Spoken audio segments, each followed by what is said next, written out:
também já está na casa, a Natureza também, que são os projetos que se apresentam hoje. Estamos começando a nossa 7ª aula, já na reta final do curso. O próximo módulo é o nosso último módulo. Na semana passada a gente se reuniu para conversar um pouquinho sobre essa reta final e sobre como a gente poderia fazer um processo de finalização do curso. Na semana que vem a gente traz um pouquinho mais de novidades, mas tem sido muito legal compartilhar com vocês as noites de terça-feira. É uma avaliação unânime, que não só as aulas, mas também a troca com outros gestores e com as experiências particulares de vocês tem contribuído para que a gente atingisse um objetivo que era consolidar uma rede, né, de gestores e pessoas atuantes dentro de diversos segmentos da cultura e que pudessem se manter ativos, né, depois que esse processo do curso acabasse, para que a gente não só troque metodologias, mas que a gente possa incidir como um coletivo mesmo, né, nas periferias agora não só do Rio, né, mas do Brasil todo. Bom, hoje eu não vou me alongar muito nessa apresentação, depois de 2 semanas longe. Vim hoje aqui para abrir. Eu queria só, na verdade, fazer uma consideração que eu considero importante. Na semana passada, a gente mais uma vez avançou muito do horário que a gente tinha combinado, a gente terminou 15 para as 10, e isso demonstra muita vontade da gente continuar debatendo. A gente ainda tinha 2 perguntas, a do Miguel e do Jefferson. Peço até desculpa para os dois, porque a gente não conseguiu fazer, mas enfim, o horário estava muito avançado e seria injusto também com quem se programou para ficar até às 9 que a gente avançasse ainda mais depois das 9h30, né? E aí eu faço um convite para todo mundo que a gente trabalhe coletivamente para não avançar muito do horário. É muito gostoso o debate, a gente tem crescido junto, né? E é também um consenso que 2 horas é muito pouco. Na próxima turma a gente com certeza vai levar isso em consideração. Mas esse foi o acordo que a gente fez para essa turma aqui, né? Então, assim, é importante que a gente respeite e tente não ultrapassar as 9h15, né, como limite máximo aí da nossa aula semanal. Então, conto com vocês, assim, tem umas dicas que eu acho que sempre tentar se colocar para fazer a pergunta, né, e não escrever no chat, isso é muito importante. Eu sei que tem um pessoal que tem dificuldade, mas abre só o áudio, se for o caso, porque a gente prioriza as perguntas que são feitas aqui, né, e não as perguntas do chat. Também, na hora que a gente for fazer as perguntas ou for fazer alguma intervenção, vamos tentar ser bem sucinto, assim, né, bem objetivo, entendendo que outras pessoas também podem querer participar desse debate, isso também pode ser legal, pode também agregar uma coisa no nosso pensamento e dar oportunidade de mais pessoas participarem. Hoje eu vou ficar aqui um pouco mais controlando o tempo, nesse sentido, para que a gente não avance tanto, né, na hora das perguntas, mas eu também conto com vocês aí, cada um individualmente, para participar, mas participar pensando no coletivo, né? Esse recado que eu queria dar para vocês, me desculpar com o pessoal da semana passada e da semana retrasada também, né, que avançou bastante e muita gente não conseguiu ficar até o final. A gente hoje vai trabalhar para que todo mundo possa ficar até a foto, né? Bom, sem mais delongas, a gente está entrando nessa 7ª aula, como eu disse para vocês. Hoje quem apresenta é a Natureza França, lá da Bahia, e a Paula Wendia. Não sei quem prefere começar. Eu acho que a Natureza, que já está aí com a câmerazinha ligada, pronta, né? Então é com você, Natureza. Você já é uma co-host, sei que você tem uma apresentação aí para mostrar para a gente, então você pode compartilhar a sua tela e a gente está aqui para te ouvir. Bem-vinda. Obrigada, Rebeca. Boa noite, gente. Vou agilizando aqui para já compartilhar. Como eu só consegui ver que eu apresentaria hoje mesmo, então aí eu, pensando no tempo que nós temos para apresentar e justamente nesse respeito a todo mundo que, né, se disponibiliza a estar aqui, eu fiz um processo bem metódico, apesar de ser bem orgânica sempre. Eu sou Natureza Cássio França, sou mãe de Pólen Acácio, um menino de 19 anos, e de um tanto de filhos que não pari. Sou sambadeira de Cachoeira, recôncavo da Bahia. Cresci na beira da Maré, no subúrbio ferroviário de Salvador. Sou bacharel em artes pela UFBA, mestranda no PPG Dança, com a pesquisa Acorda Samba de Roda, Corpo, Memória e Poder na comunidade de Tubarão, onde eu vivo desde criança. Sou poetisa, dançarina, atriz, performer, arte educadora e educadora popular. Produtora e gestora cultural e atualmente coordeno o QUIAL, Centro Cultural Quilombo Aldeia Tubarão, a plataforma multimídia Favela Revela e a produtora Tubarão Cultura Sustentável. Eu estou aqui para representar o Quilombo Aldeia Tubarão e a plataforma multimídia Favela Revela. Para isso, eu vou começar com o Quilombo Aldeia Tubarão, depois para o Favela Revela, mas para falar do Quilombo Aldeia Tubarão, eu preciso falar da comunidade de Tubarão. Tubarão é uma comunidade forte e criativa. As culturas locais estão diretamente associadas ao meio ambiente, que tem como principal cenário a Baía de Todos os Santos. Tubarão está localizada na beira da maré, e essa ainda é a fonte de sustento para muitas famílias, e é também fonte de inspiração e fé. É a partir deste cenário que nascem ou se mantêm muitas tradições locais. A Barquinha, de 1º de janeiro, e a festa de Iemanjá, no 2 de fevereiro, são duas das principais...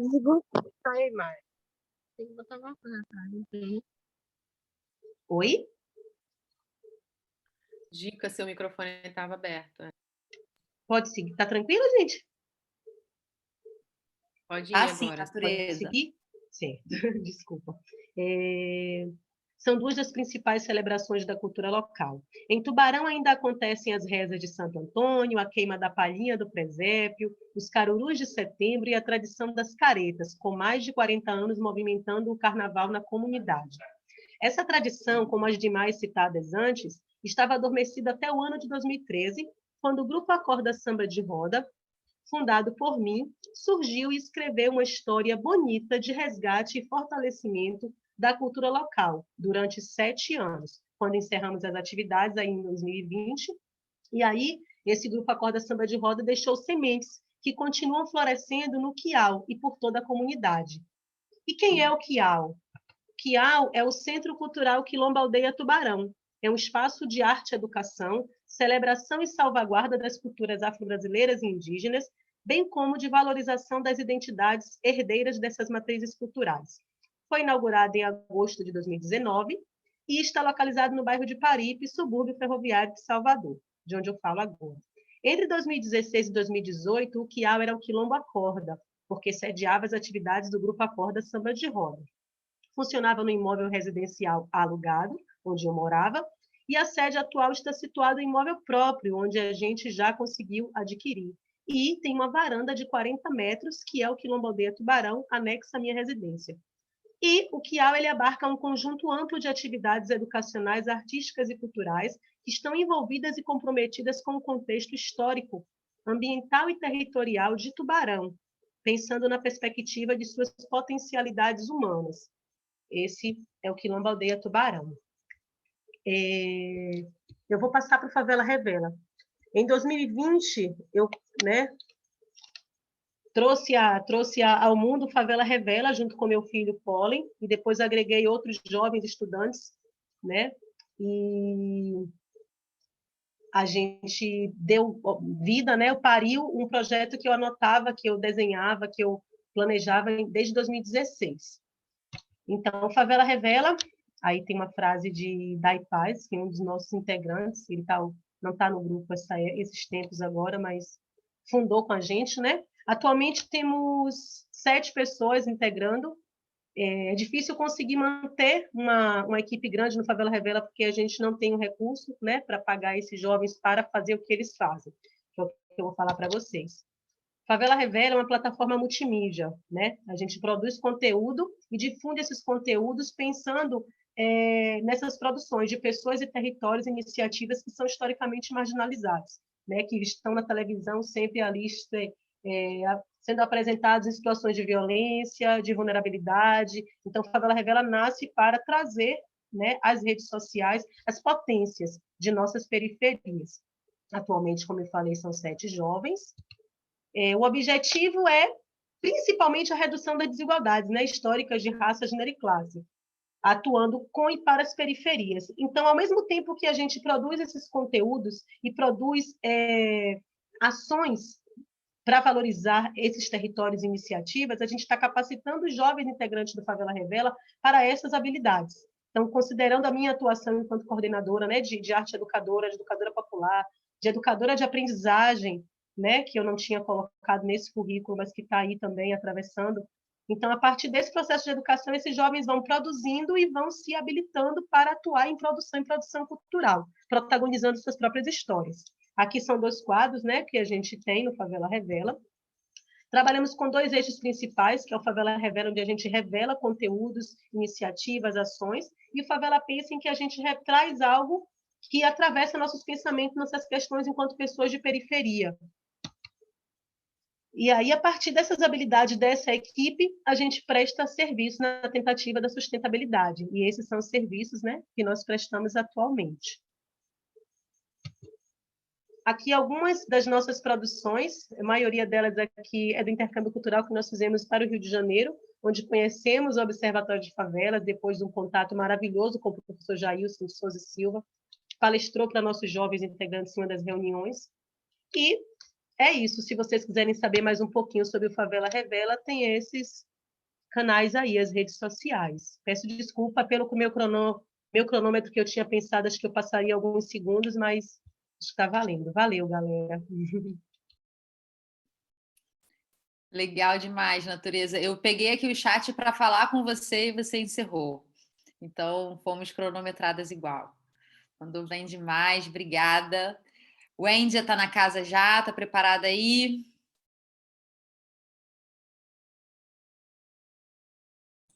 Estou tentando apresentar.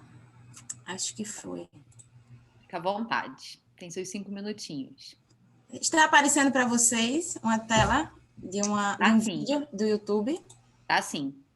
Então, boa noite a todos, né? Me apresentando para quem ainda não me conhece, eu sou Paula Wendia, sou socióloga e hoje estou como diretora de Cultura e Turismo da Prefeitura Municipal de Sumé, que é uma cidade do Cariri paraibano, que fica a 270 quilômetros de João Pessoa e tem aproximadamente 17 mil habitantes. Eu queria começar apresentando para vocês esse lugar, Sumé, para vocês conhecerem um pouco dessa cidade linda e maravilhosa. Esse vídeo nós produzimos em comemoração aos 70 anos de emancipação política da cidade, no último dia 1º de abril. Está sendo institucionalizada este ano. Até 2020, ela existia na lei orgânica do município, mas estava atrelada à Secretaria de Educação. E, nesse sentido, eu estou encontrando muitos desafios, né, porque nós estamos com essa missão de institucionalizar mesmo a secretaria no ponto de vista de organização. O único equipamento cultural que nós temos ligado à Secult é uma banda filarmônica que pertencia à sociedade civil e foi municipalizada através de um decreto de 1990. E aí eu comecei a buscar meios de trabalhar mesmo a questão da cultura e do turismo na nossa cidade, tendo em vista que é uma terra riquíssima em aspectos culturais. Nós temos artistas plásticos, é a terra também do poeta Zé Marculino, que escreveu muitas canções para Luiz Gonzaga e entre outros, né? Nós temos um artista plástico autodidata que nunca frequentou escola, nem também faculdade de belas artes, e é renomado tanto estadualmente como nacionalmente, e nesse sentido eu não tenho muito ainda o que mostrar no ponto de vista de projetos, porque, como eu já disse, a gente está começando agora, né? E meu primeiro produto mesmo, enquanto à frente da diretoria, foi eu consegui firmar entre a família do Miguel Guilherme dos Santos, que é o artista plástico autodidata do município, um convênio para a revitalização do museu que pertencia a ele, né, que era o Museu e Ateliê do Artista, e a família ela não tinha nunca quis firmar parceria para revitalizar o espaço, porque tinha muito apego material ao prédio e tinha um certo receio de que a prefeitura poderia ocupar o espaço e não deixar com que eles fizessem parte também. E aí nós estamos iniciando a reforma do espaço para abrir, que além da parte museológica também vai funcionar uma escola de artes, né? Porque era o sonho do artista que aquele espaço é um ambiente de lazer para as crianças e jovens do município, que lá no começo do século XX ele já fazia isso. Ele fazia apresentações de mamulengo, de teatro e muito mais. E eu espero que brevemente possamos reinaugurar esse espaço, porque é algo muito importante para a nossa cidade, tendo em vista que nós não contamos com nenhum centro cultural ainda, né? Mas travo lutas diárias. Eu estava ainda há pouco conversando com o prefeito justamente nesse sentido, de irmos em busca de emendas parlamentares, porque é de fundamental importância que nossa cidade possa contar com um equipamento como esse. Paralela a essa questão do museu, nós também iremos realizar o terceiro Festival de Música Zé Marculino, né, que oportuniza os artistas locais a se apresentarem nesse festival, que está sendo executado no terceiro ano consecutivo. O ano passado foi utilizado o recurso da Audi Blanc, e esse ano nós temos um grande desafio, que é por conta da pandemia, que aí é implantar na cabeça das pessoas que realizar esse festival de modo virtual também é importante e louvável. E é isso, para não estender o vídeo para vocês. Sumé é o perfumado onde eu estou residindo, terra que adotou Furiba e é muito Zé Marcelino, e uma terra santa dessa não é Zé Marcelino. Eu é o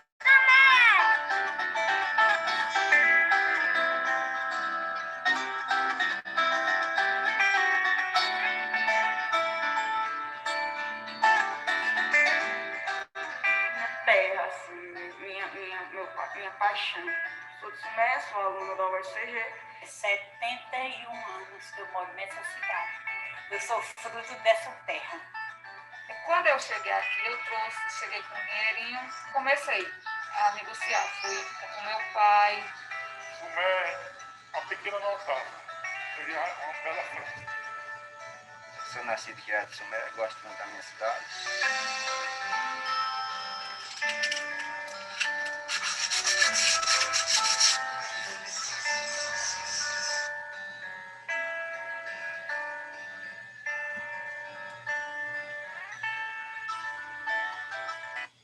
Eu acho que o sertão por aqui é um lugar melhor que Sumé. Isso aqui é trabalho para ir para a mesa do suméense aqui. Sumé não tinha praticamente nada. Você não conseguia nada dentro de Sumé, um trabalho. A mulher não tinha vez para nada, entendeu? E hoje em dia não. Sumé é uma terra muito maravilhosa. A cidade. Para não me estender mais, que eu acho que já até ultrapassei o tempo, né? É isso. Obrigada, Wendy. Está chegando para vocês que minha internet está muito ruim. Não, chegou, a gente conseguiu ver. Imagina. Obrigada a você. A gente conseguiu ver parte do vídeo, acho que você podia deixar aqui para gente no chat, inclusive, que delícia parece ser Sumé, fiquei muito a fim de conhecer essa arquitetura muito fofa. Eu acho que você pode deixar o link aqui para a gente acompanhar depois, só para a gente também não se estender no horário, mas acho que foi uma apresentação muito boa. Paula, eu vou pedir para você parar de apresentar a sua tela, para a gente voltar aqui. Valeu, eu não sei, acho que é fechando aqui. Foi? Bianca, que é a nossa assessora para assuntos técnicos. Pronto, acho que foi. Obrigada. Obrigada a você, Paula. Beijo. Beijo. Muito legal, acho que as experiências, como tem sido, né, em todas as apresentações, a gente conhecer um pouquinho não só dos projetos das periferias aqui do Rio, né, para onde a gente tinha pensado primeiro esse escopo do curso, mas também numa perspectiva ampla, ampliada de Brasil, né? E aí eu agradeço demais a Natureza e a Wendia. Muito legal, não conheci o projeto também, Favela Revela. Muito legal. Bom, hoje a gente continua o papo que a gente teve na semana passada, a gente começou com o João na semana passada sobre hiperconectividade, presença digital, dados e tudo mais. Hoje a gente vai contar com a ilustríssima presença da Marcela Lisboa. Não sei se está aqui, Marcela. Está aqui, rostinho lindo. Marcela Cria da Penha também. E é lá do Gato Mídia, que, enfim, a gente já teve algumas interseções com o Gato Mídia, é um projeto que a gente admira muito, tem muito como referência, e eu acho que conta um pouco também dessa geração, né, da nossa geração no Rio de Janeiro, né, das periferias do Rio de Janeiro. Acho que é um bom retrato, assim. Bom, vou apresentar aqui formalmente.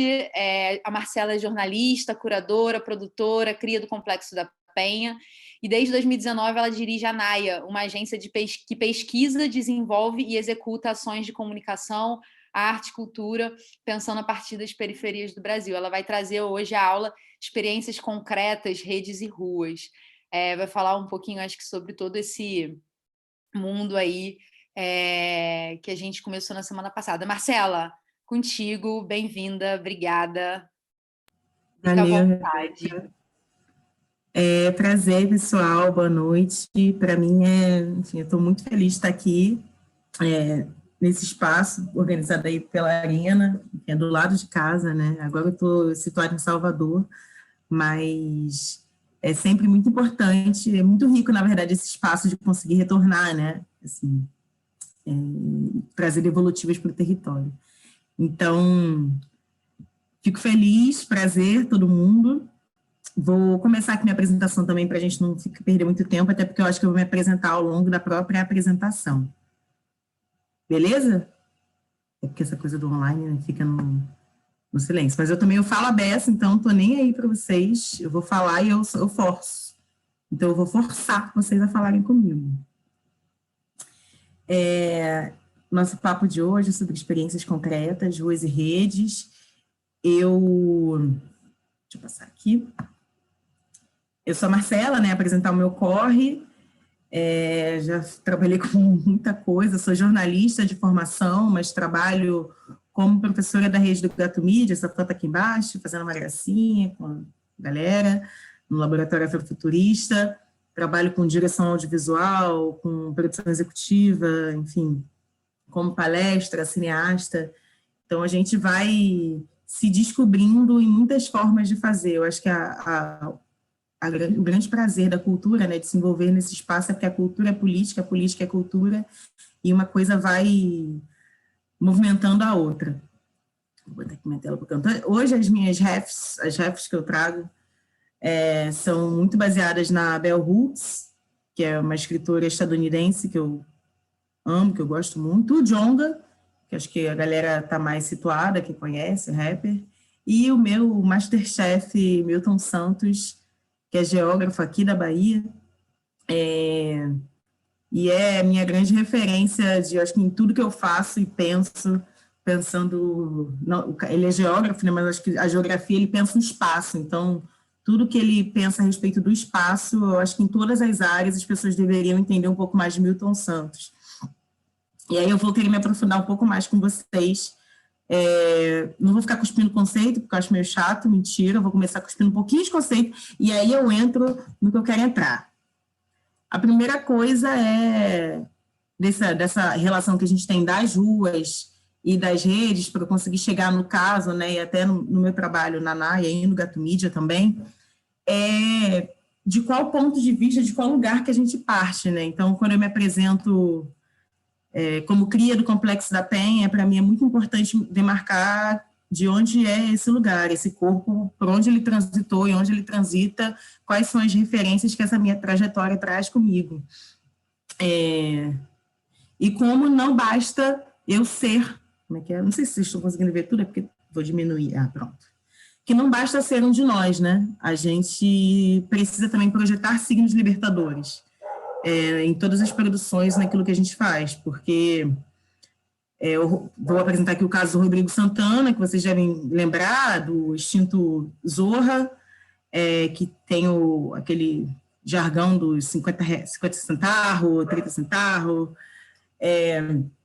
a primeira imagem que é um blackface feito por uma pessoa preta, então fica aquela coisa de um tokenismo, né, quando as pessoas colocam uma figura preta, ou uma mulher, ou uma pessoa, uma travesti, uma pessoa que acaba ridicularizando ou servindo como espelho, como barra para críticas, uma barreira anticríticas, porque essa pessoa supostamente está ocupando ali um papel que é importante para ela, então se blinda, né? Geralmente grandes empresas, grandes corporações acabam se blindando, colocando uma mulher para falar algumas questões sexistas, ou uma pessoa preta para ridicularizar a cultura negra, como é o caso do Ed Murphy. Acho que quem não viu o Príncipe Nova York 2 agora ficou meio aterrorizado, assim, mas é justamente a partir dessa lógica que não basta ser um de nós, a necessidade que a gente tem de descolonizar o nosso olhar, né, de olhar a partir de uma outra perspectiva que não seja da reprodução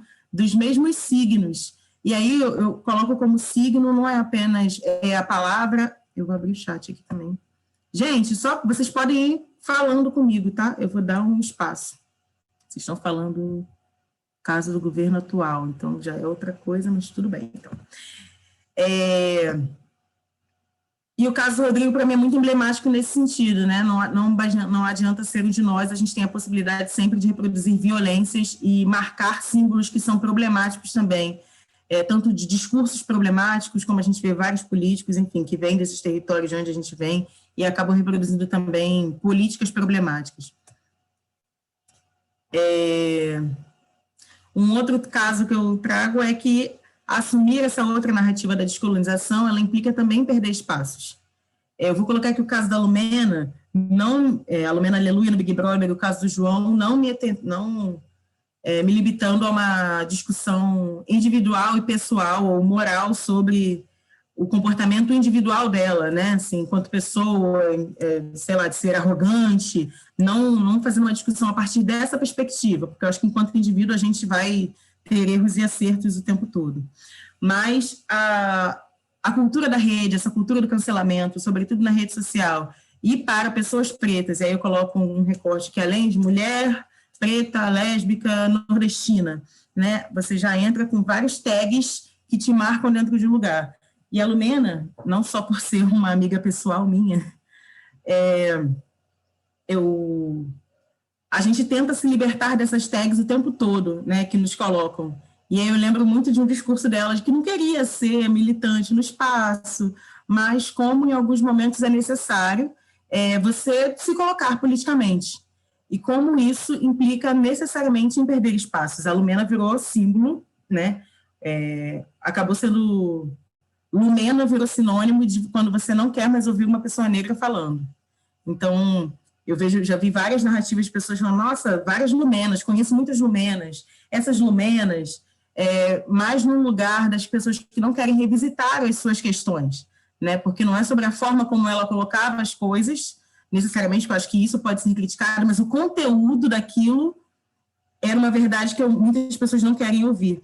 E aí o jogo consegue virar, né? Quando aconteceu a situação lá do Big Brother do Rodolfo, com o cabelo do João, eu fui catando alguns prints no Twitter que eram, faltou a Lumena para bugar mais a cabeça dele, faltou a Lumena. Então, a Lumena, ela saiu dentro daquele grupo, né, com a menor índice de rejeição dentro do grupão, mas ainda assim ficou marcada e estigmatizada como a pessoa do mimimi, com muitas aspas. E aí eu coloco aqui o João, quando vai colocar de novo a sua questão, a sua importância, o grau de...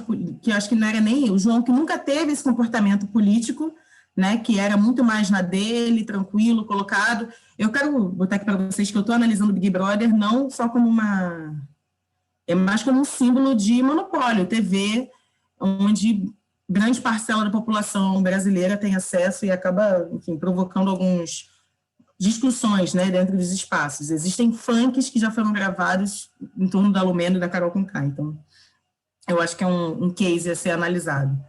E aí, como isso implica em perder espaços até nas pessoas, né? O João fez igual a Lumena, militou errado, usou uma casa para jogar, esperou ao vivo para isso, né? Um palhaço, militância insuportável que impregnaram. Então, é muito bacana quando você consegue cumprir determinados papéis. Tem uma teórica, que é a Patricia Hill Collins, que ela tem um termo chamado imagens de controle, que como algumas pessoas estão presas dentro, nós, sobretudo pessoas negras ou pessoas LGBTs, ela narra a partir de pessoas pretas, estão colocadas dentro de alguns estigmas de imagem, né? Que é a mama, que é aquela super mãe preta que cozinha, tem a preta barraqueira, tem o preto comedor, né? São várias imagens de controle que a gente está colocado. Então, dentro da nossa lógica de construção de narrativa, é importante a gente se posicionar, mas ter a consciência de que assumir essa outra narrativa implica também perder espaços. O último caso nesse lugar é que eu coloco o Renan da Penha, porque, enfim, é cria da mesma área, e o Renan, para mim, agora ele não está nem mais namorando a Lorena, mas como era contraditório, eu poderia falar do Adriano Imperador também, que era um jogador de futebol com grana, mas que não estava gastando necessariamente em clubes apenas, né, da Zona Sul, lugares internacionais, mas a grande problemática do cara voltar para a Vila Cruzeiro e fazer ali a sua movimentação de acolhimento, fazer daquele o seu espaço de acolhimento. Então, algumas imagens não são suficientes. O Renan, mesmo com distribuição de material escolar, tendo ali a sua companheira fixa, né, na ocasião, que era a Lorena, ou um cara que começa a se descobrir, uma pessoa que é favelada, começar a utilizar um discurso a respeito da sua negritude, que na verdade não precisa nem ser um discurso. Só essa foto dele aqui no Egito, tem uma montagem que era ele beijando a Lorena, como Miles Davis beijando a sua esposa também no Egito. Né, 2 artistas pretos levando as suas companheiras, as suas mulheres também pretas, para esses espaços, para um espaço que é tradicionalmente preto e embranquecido. Então, são signos desses signos que eu falo, que a gente, ao assumir esses signos, a gente também perde espaço. Então, eu acho que muito da prisão do Renan tem a ver não apenas com qualquer movimentação que ele tenha dentro do seu território, né, que é um território de favelas, movimentação cultural, acho que essa é uma discussão que a gente pode fazer aqui, mas dos signos que ele, como oriundo desse território, ele imprime, ao não reproduzir exatamente aquilo que se espera de uma pessoa que vem desse lugar. Nisso, eu quero dizer que a nossa visão de mundo, a vivência, a trajetória, as nossas referências, elas são absolutamente importantes para compor aquilo que a gente constrói e desenvolve ao longo do tempo, né? Quanto mais eu caminho minha trajetória na comunicação, trabalhando, sei lá, prestando conteúdo para a Rede Globo, para empresas como L'Oréal, para grandes empresas como Condzilla até, eu percebo que muitas agências não têm a menor noção do que acontece em espaços de periferia. Não fazem a menor ideia de que o celular, por exemplo, é a nossa maior espaço de comunicação, que muitos de nós não tivemos computadores, que a gente ia para as lan houses que estão aqui, que não entendem esses símbolos, nunca fizeram parte desses símbolos. Então, a gente tem aí um lugar onde as pessoas podem falar muito sobre nós, mas elas não sabem muita coisa sobre nós. E aprender a utilizar isso não como um lugar de negação, mas como um espaço de formação, né? Eu me descobri produtora depois que eu saí da igreja, né, mas eu entendi que eu me formei produtora dentro da igreja, na Assembleia de Deus, que fica aí no Morro do Sereno, né, organizando congressos, encontros, fazendo movimentações dentro de espaços, garantindo o lanche das equipes. Então, eu vou deixar aqui esse trecho aqui da Bell Hooks, que eu achei muito rico essa relação de conseguir olhar com atenção e até com amor, com afeto para as nossas trajetórias, para as nossas referências visuais e criativas. Continuo apaixonadamente comprometida com com uma estética que enfoque o propósito e a função da beleza, do talento artístico na vida cotidiana, especialmente na vida das pessoas pobres, né, que procure explorar e celebrar a conexão entre a nossa capacidade de engajamento na resistência crítica e a nossa capacidade de experimentar prazer e beleza. A Bel, ela fala aqui muito da relação da avó dela, que como ela tinha, relembrando as coisas da infância, vejo que a minha preocupação com estética foi profundamente marcada por mulheres negras que estavam forjando uma estética de existência. Né? Quais são as referências visuais que ela está dizendo que ela trazia? Que era a máquina de costura da avó, que eram os enfeites, os ímãs de geladeira, né? Como essas mulheres, algumas plantas, raminhos de plantas, quais foram as referências visuais que a gente pode trazer na hora de fazer expressões de comunicação e de ações, tanto nas redes quanto nas ruas. Essa apresentação vai para vocês, vai ficar disponível, então vocês podem acompanhar depois. Esse trecho aqui é do Anseios, da Bell Hooks. E aí, analisando, né, essa sua história, de onde você vem, conseguindo olhar isso com afeto, com respeito, com carinho mesmo, num lugar afetivo, eu convido vocês a parar e a pensar, né? Você é parte do problema ou parte da solução? Quando as narrativas sempre foram construídas a partir do problema, né?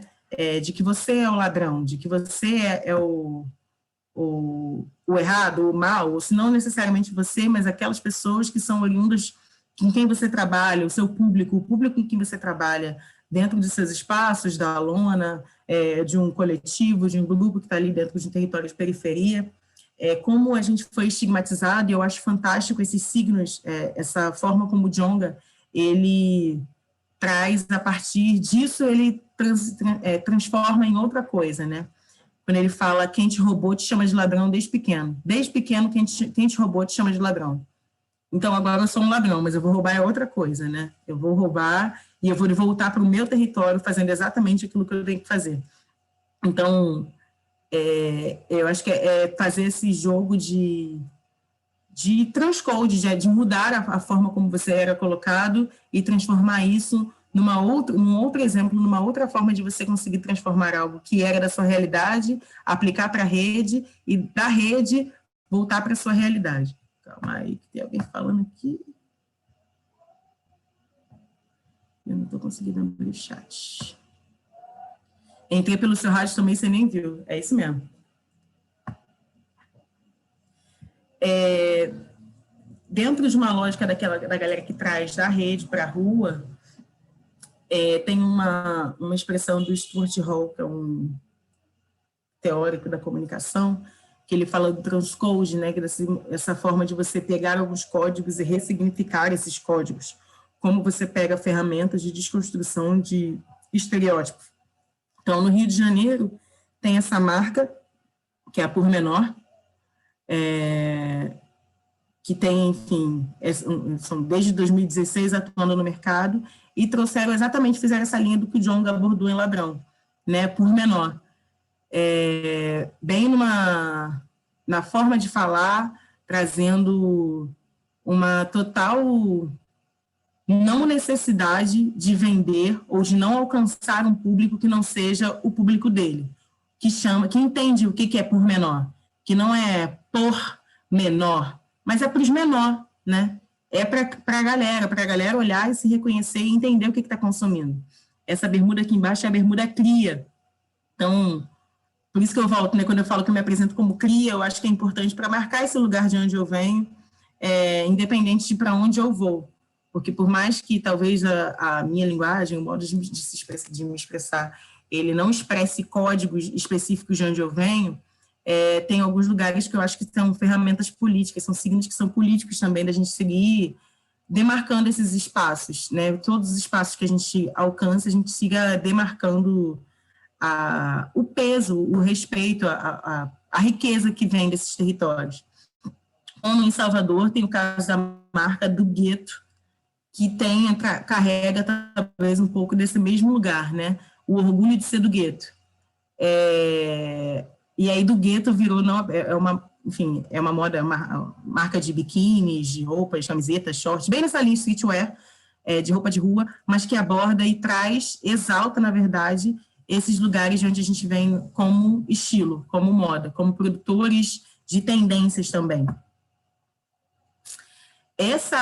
Isso tudo, como o Milton Santos coloca, já estou chegando no final, ele aborda, eu acho que tanto a do Gueto, quanto o Pormenor, quanto o Gato Mídia, quanto alguns projetos que estão aqui, evidenciam aquilo que o Milton Santos fala sobre a revanche das periferias, né? Que é quando a gente consegue se apropriar da técnica, dessa técnica, não sei se vocês conseguem ver aqui esse John que está aqui, com uma câmera em 360, e a gente começou a gravar com as crianças, os meninos aqui acompanhando a gravação, e se apropriando, entendendo que aquilo ali também é uma ferramenta que eles podem usar. Tem alguém falando. Eu amo que a Manu está aqui. Stuart Hall, super interessante. Eu amo Stuart Hall. Olha o Bira ali atrás, exatamente. O Bira é um dos personagens. Tem os filmes no YouTube do Gato Mídia. Tem o filme Descolonize o Olhar, que foi um filme que passou na Assembleia Geral da ONU e foi exibido em alguns espaços de cinema, que narra a história do Bira em 360. Está disponível no YouTube, vocês podem acompanhar. Eu vou colocar aqui só um trechinho, para não ficar pesado também, do Milton, esse aqui, o bom velhinho que eu amo.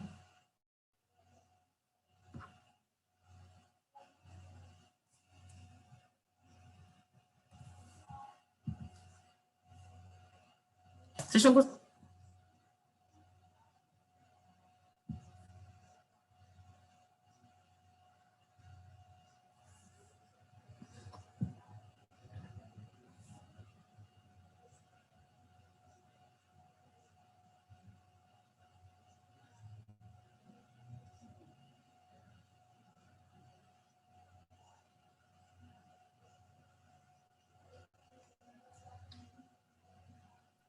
Marcela, a gente só não está ouvindo.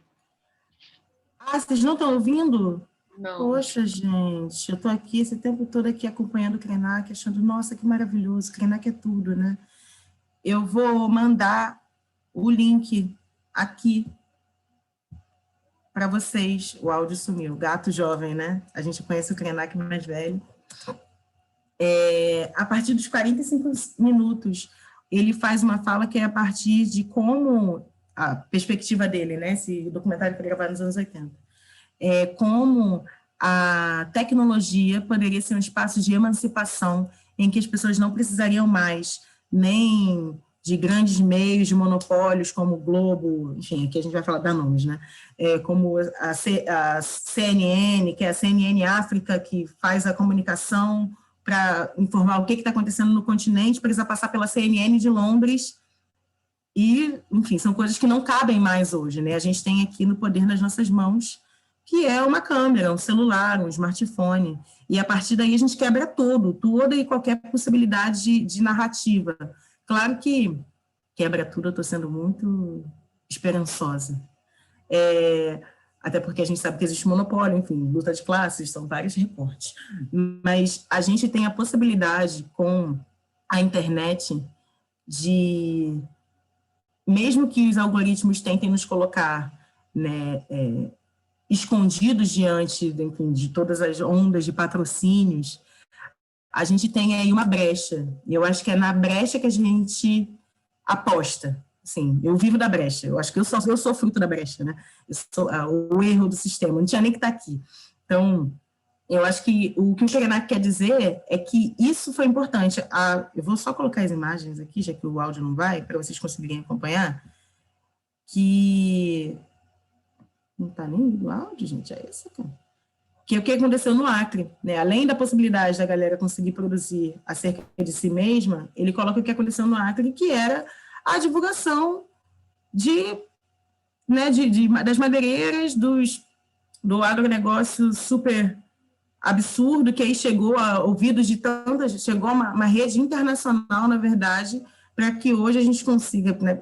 Isso aqui foi há mais de 20 anos, né? A gente consegue imaginar que como hoje, se há mais de 20 anos, isso já era uma possibilidade de quebra de narrativa, como hoje, já em 20 anos de século XXI, a gente consegue ver frutos disso, que é o Gato Mídia, que é o Coletivo Papo Reto, que são outros lugares, tem o Telas em Movimento no Pará, com a Joyce Cursino, tem a galera do Psica também no Pará, tem a Seabra Produções no Recife, enfim, a gente consegue, como passou aqui agora a nossa querida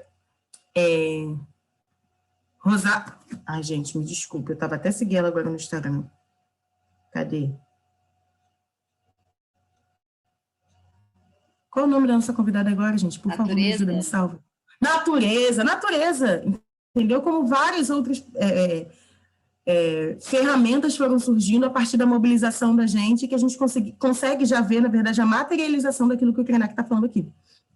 Eu vou voltar para a apresentação para encerrar, porque vocês já estão aí, ó, só me olhando. De novo, exibir, Marcela, com áudio. O vídeo? A Bianca colocou aqui, tem uma orientação aí que aparece quando você vai compartilhar a tela, você tem que compartilhar o áudio também. Verdade, é separado, calma aí. Vocês não querem fazer isso não, com todo respeito? Alguém aí que está no babado do negócio? E aí já pá. Eu posso compartilhar aqui. Tá bom. Porque, na verdade, esse vídeo eu recomendo, assim, eu coloquei só um trechinho, assim, bem papo reto mesmo.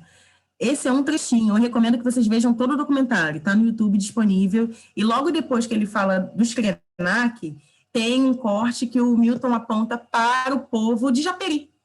Como a galera faz gambiarra para fazer cinema, né? Eles não têm os instrumentos técnicos acessíveis, né? Então eles produzem os seus próprios instrumentos. O que ele coloca aqui, que eu quero falar da Revanche das Periferias, é justamente isso. Quando a gente não só domina a técnica, mas a gente desenvolve ferramentas. Eu acho que essa coisa da gambiarra, da civilologia, da mecnologia, é o que a gente tem de mais poderoso, assim, de mais potente, essa arte de se refazendo a partir daquilo que a gente consegue fazer, né? Daquilo que a gente tem. É o gato, por exemplo, né? No alemão não tinha distribuição de água, até que o seu Manuel, se eu não me engano, ele fez uma ligação, uma grande gambiarra, uma gataiada, como minha mãe fala, que conseguiu distribuir água para o alemão. Existe hoje distribuição de água antes, né? Porque a gente fala aí de saneamento básico, que até hoje é uma luta dos movimentos de favela para vários territórios, mas quando a gente encontra essa possibilidade de fazer gambiarra, e a nossa gambiarra é tecnologia.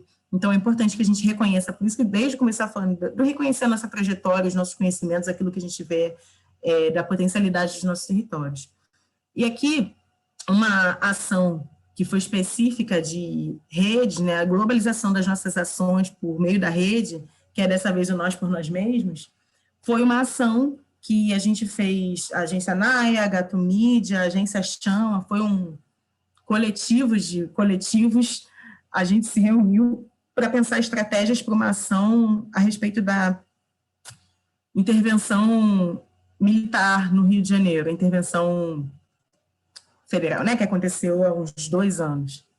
E a gente desenvolveu uma estratégia, uma tirada, que era o muito tiro, pouca aula mais bandido, foi o nosso mote de campanha. E aí que vocês já estão vendo aqui a repercussão no Twitter, que eu acho que para mim, a repercussão no Twitter equivale a filme que virou piratão. Se seu filme, ou é tipo o Irmão Lázaro, ou os CDs da Aline Barros, Remove a Minha Pedra, que todo mundo conhece, porque toda saída de trem tinha um DVD, eu acho que isso é sucesso. E a gente fez uma ação, que é aqui, de grafite e de stencil nas ruas, entendendo, contratamos uma equipe de pichador mesmo, amigos pichadores, que tinham sensibilidade à lógica de tentar fazer, enfim, ações mesmo, mais política, quer dizer, pichação é política, né? Mas de trazer essa abordagem de mote, né, de campanha. Então, a gente fez isso aqui em Irajá, esse aqui é na Avenida Brasil, e esses de estilo, a gente fez, no Rio de Janeiro todo, parceiro. Foi de Campo Grande a Nova Iguaçu, a gente foi para Niterói, a gente foi... Na Zona Sul a gente fez menos, mas acompanhamos todas as linhas de trem, estação de BRT, estação de metrô, da Central até Campo Grande, Japeri, Nova Iguaçu, Marechal, tem muito tiro, pouca aula mais bandido.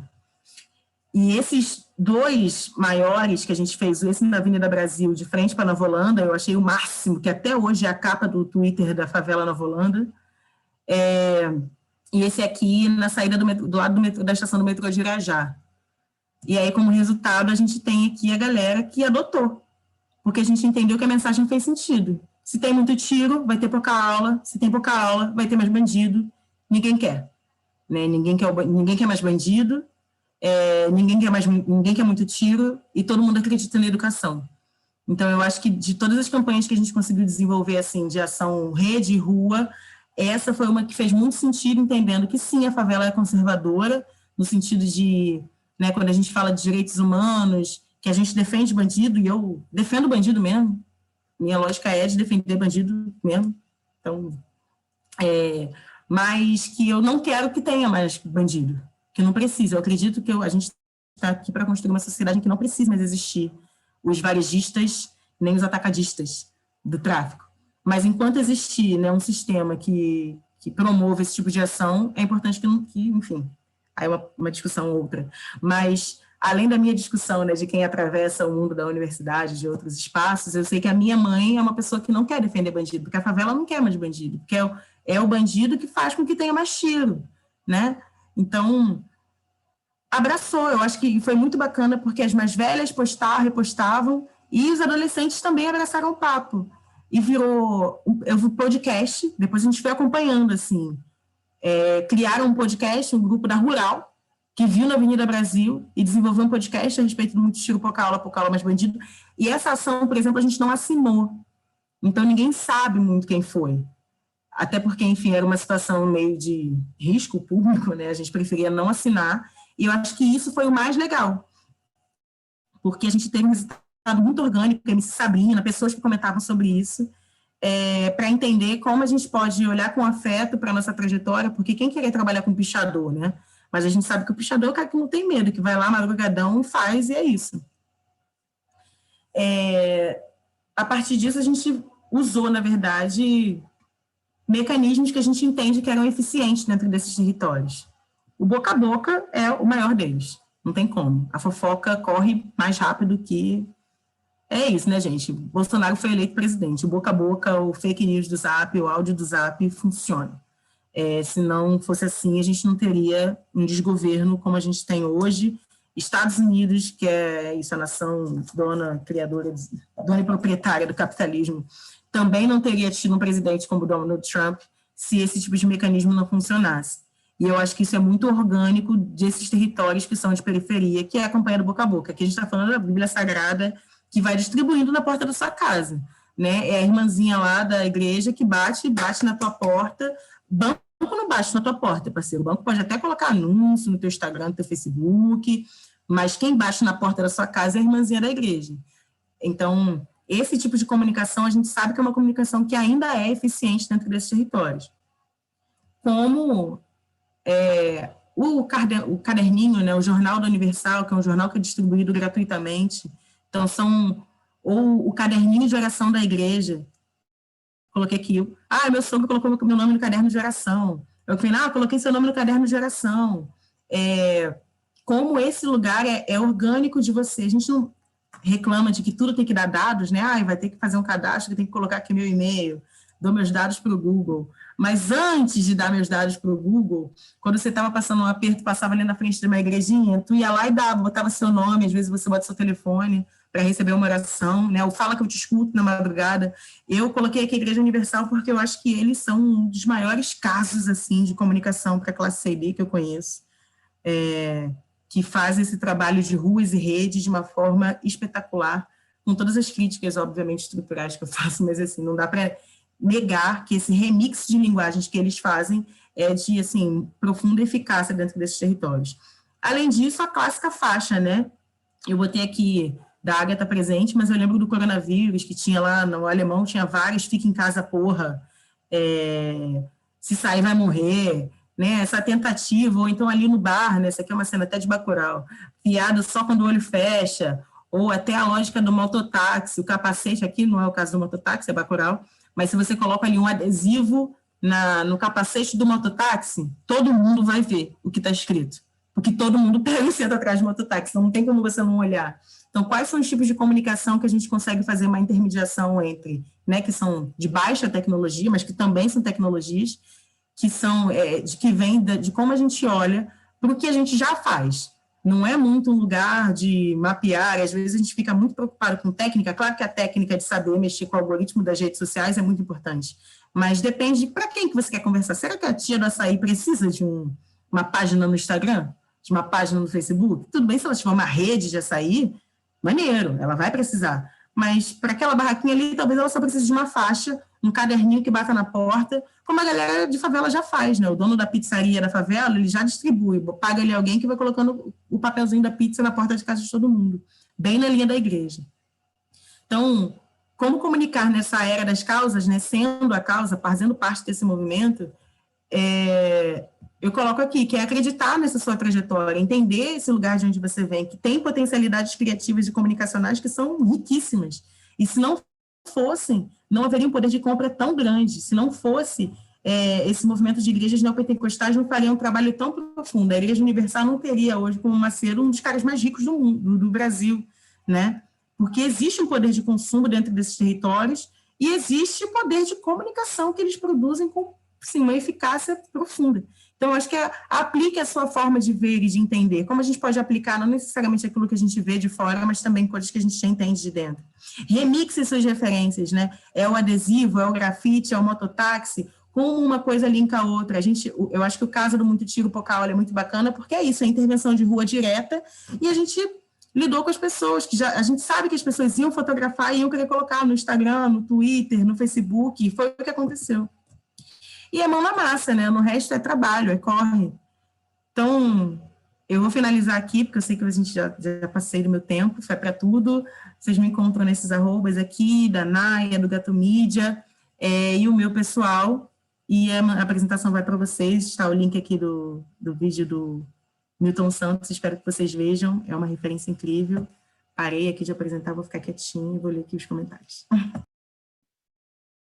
Demais, Marcela, muito bom, obrigada. A Bianca deu um spoiler de que sua apresentação estaria linda, não mentiu nem um pouco, mas que aulão também da porra, acho que você trouxe várias referências importantes e comuns, né, a esse coletivo aqui. Vou abrir, então, as inscrições, chat está aberto, quem quiser falar também pode, na verdade... Alguém tem alguma questão? Manu? Eu me inscrevo, Rebeca. Isabela, então, primeira inscrita. Depois não, Jefferson. você dê para o Jefferson, que ele nunca fala. Liga essa câmera e fala. Jefferson e Isabela na sequência.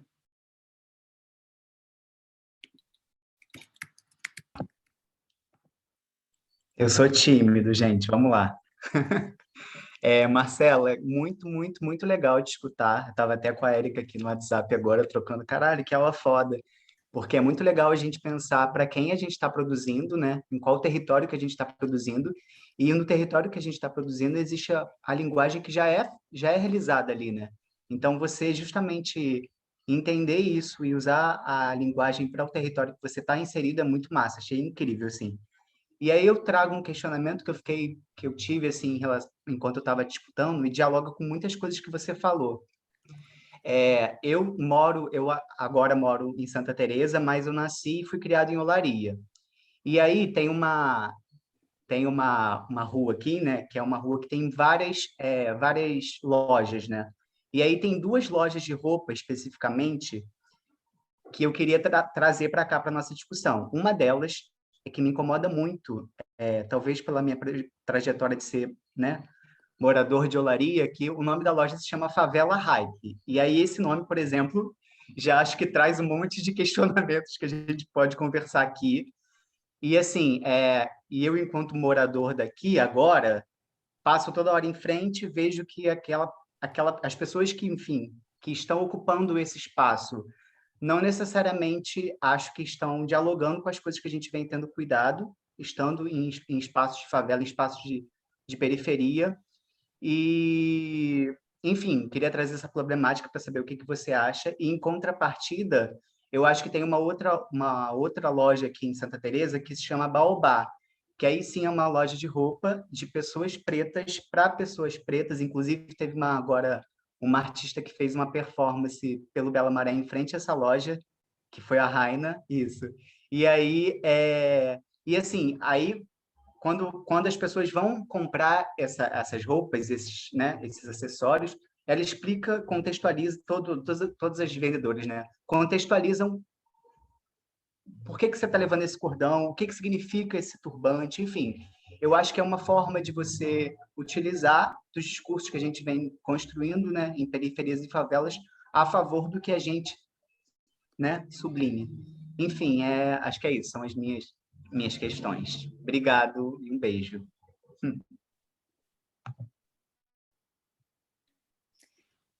Isa, vamos fazer um bloco. Enfim, bem-vinda aí, Marcela, muito legal te encontrar aqui também. Eu lembro da primeira vez que eu te vi numa reunião da Rede da Penha, lá na Arena, e você chegando e falando lá, enfim, foi muito legal te encontrar aqui também, assim.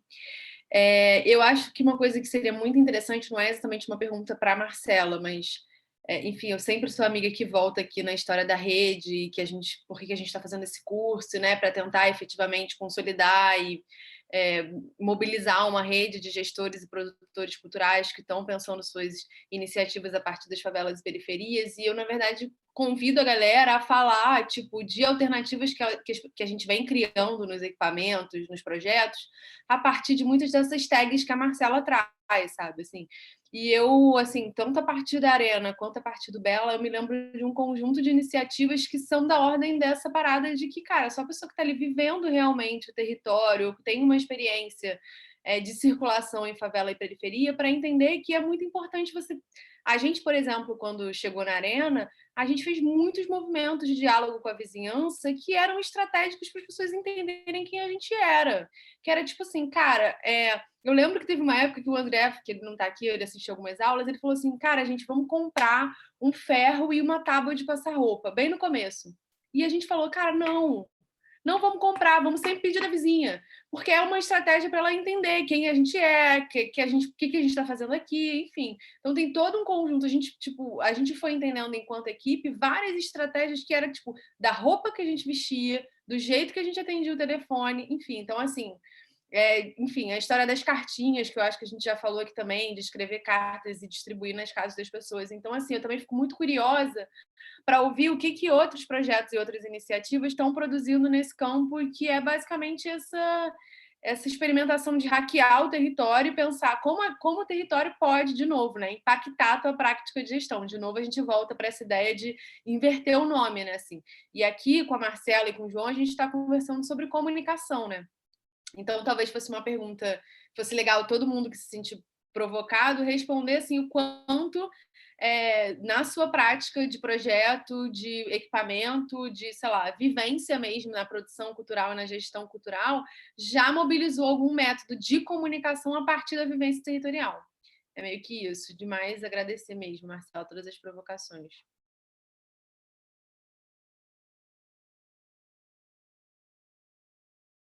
Por enquanto é isso, Marcela, pode ir. Beleza.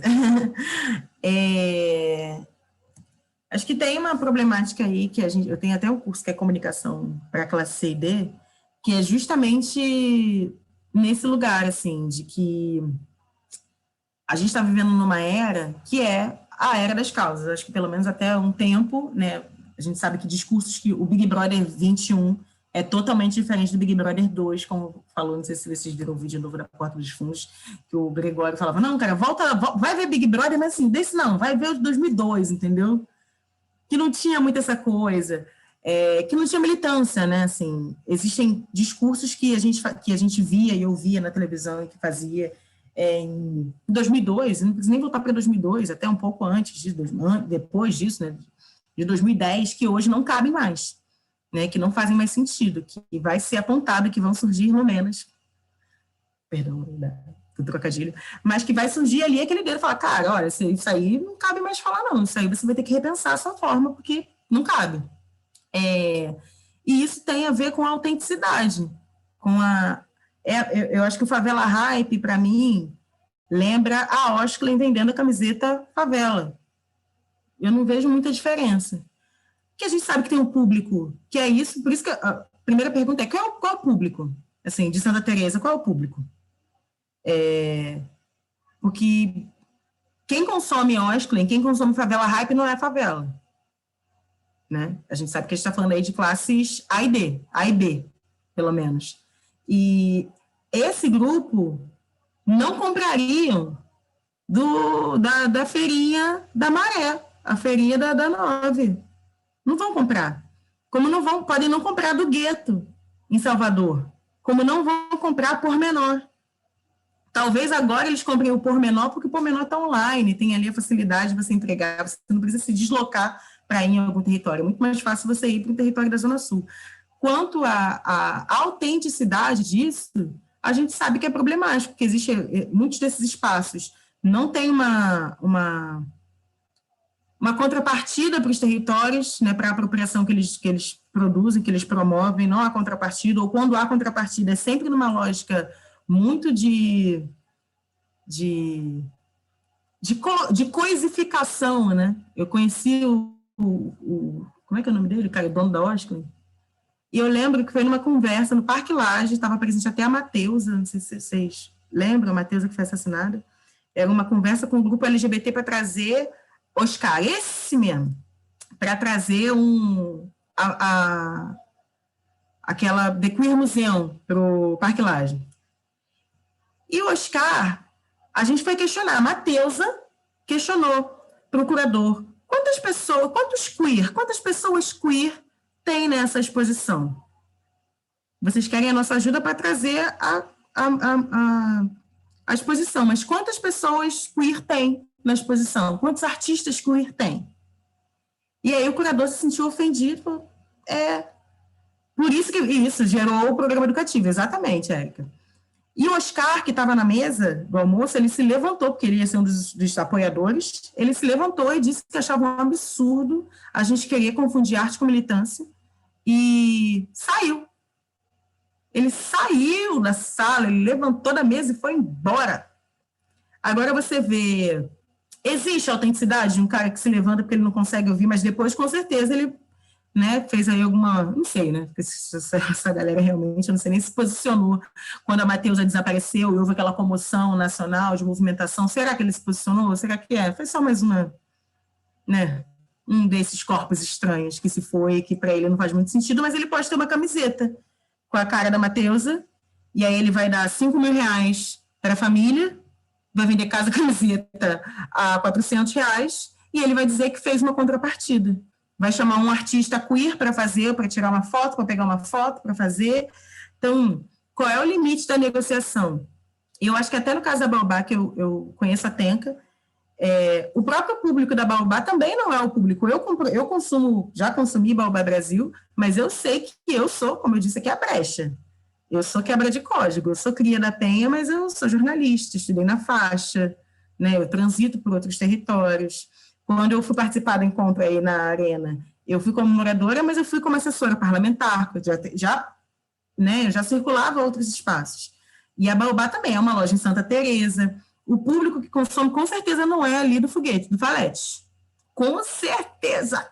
Na verdade, eu vou dizer que tem uma ali que tem no Falete, porque a Mari trabalhou na Baobá. Então, quando esse público consegue acessar esses espaços, porque eu acho que a gente também não pode... É classe e raça, né? Assim, uma coisa está atrelada à outra. Então, quando a gente lida com essas pessoas que vão fazer apropriações de espaço, a gente tem que entender qual é o público que vai atingir. Se eu estou pensando em classe C e D, não vou dizer que as pessoas não têm poder de compra para consumir Baobá. Porque elas podem ter. A gente consome Nike, né? Consome Adidas, compra e paga, parcela em 12 vezes, mas paga. Mas como essas marcas não têm o menor compromisso e interesse de que esse público faça consumo dos seus produtos. Eu lembro que eu fui numa atividade em que eu não lembro qual marca trouxe para o Brasil, era uma Sephora da vida, e falou, poxa, eles trouxeram máscaras de pessoas pretas, né, base, e as meninas não usavam, não vendeu. Não vendeu porque eles não fizeram uma comunicação eficiente. Porque se tivesse feito a comunicação eficiente, beleza, Meu amor, beleza é o que mais é consumido por favela. Ninguém fica com a unha sem fazer, com a sobrancelha sem fazer, com a unha aquele gel de R$150, R$200. Elas fazem. Então, é você que não quer se comunicar com esse público de forma eficiente sem reproduzir estereótipos ridículos, né? Estereótipos desumanizadores, que aí eu volto para o caso lá do Rodrigo Santana. Então, maquiadora, exatamente, não teve interesse. Como até a própria marca da Rihanna, que teve aí a Fenty Beauty, que contratou a Sephora, e a Sephora fez o quê? Contratou apenas blogueiras brancas para fazer uma marca, porra, da Fenty Beauty. Pô, tu não está tendo compromisso nem com a própria... com o porquê da marca ter nascido, né, ter surgido. E aí vem a necessidade de surgirem agências, aí eu me coloco como a Naya, ou como Gato Media, ou como outras que eu sei que, como a Mock em São Paulo, né, que fazem essa mediação, tá? Tu quer comunicar com a galera? Não precisa ser escrota, a gente pode fazer ali uma mediação, né? A gente também quer que as pessoas se sintam merecedoras, dignas de consumirem essas coisas. A minha mãe, ela não frequenta shopping da Zona Sul. Ela pode comprar uma roupa para mim, mas ela não frequenta. Porque ela está cansada de ser olhada, né, por essas pessoas. Mas se estivesse na feirinha uma roupa cara, ela pode comprar. Porque é isso, é o lugar, é o território, como se comunica e sobre o poder de compra. Eu acho que são várias interseções, né? Não é que a favela não tenha poder de consumo, porque tem o poder de consumo, mas como essas marcas têm interesse de se comunicar com pessoas que vêm desses territórios. E eu acho que é o mínimo, às vezes até contratar uma vendedora preta, né? Que a gente, hoje em dia, a gente está conseguindo avançar para esse tipo de discussão. Mas eu vou parar de falar porque eu falo besta. A Natureza queria compartilhar uma experiência aqui com a gente também, dos caretas. Eu não sei se tem mais inscritos, acho que ela pode compartilhar a experiência dela, depois a gente volta para os inscritos.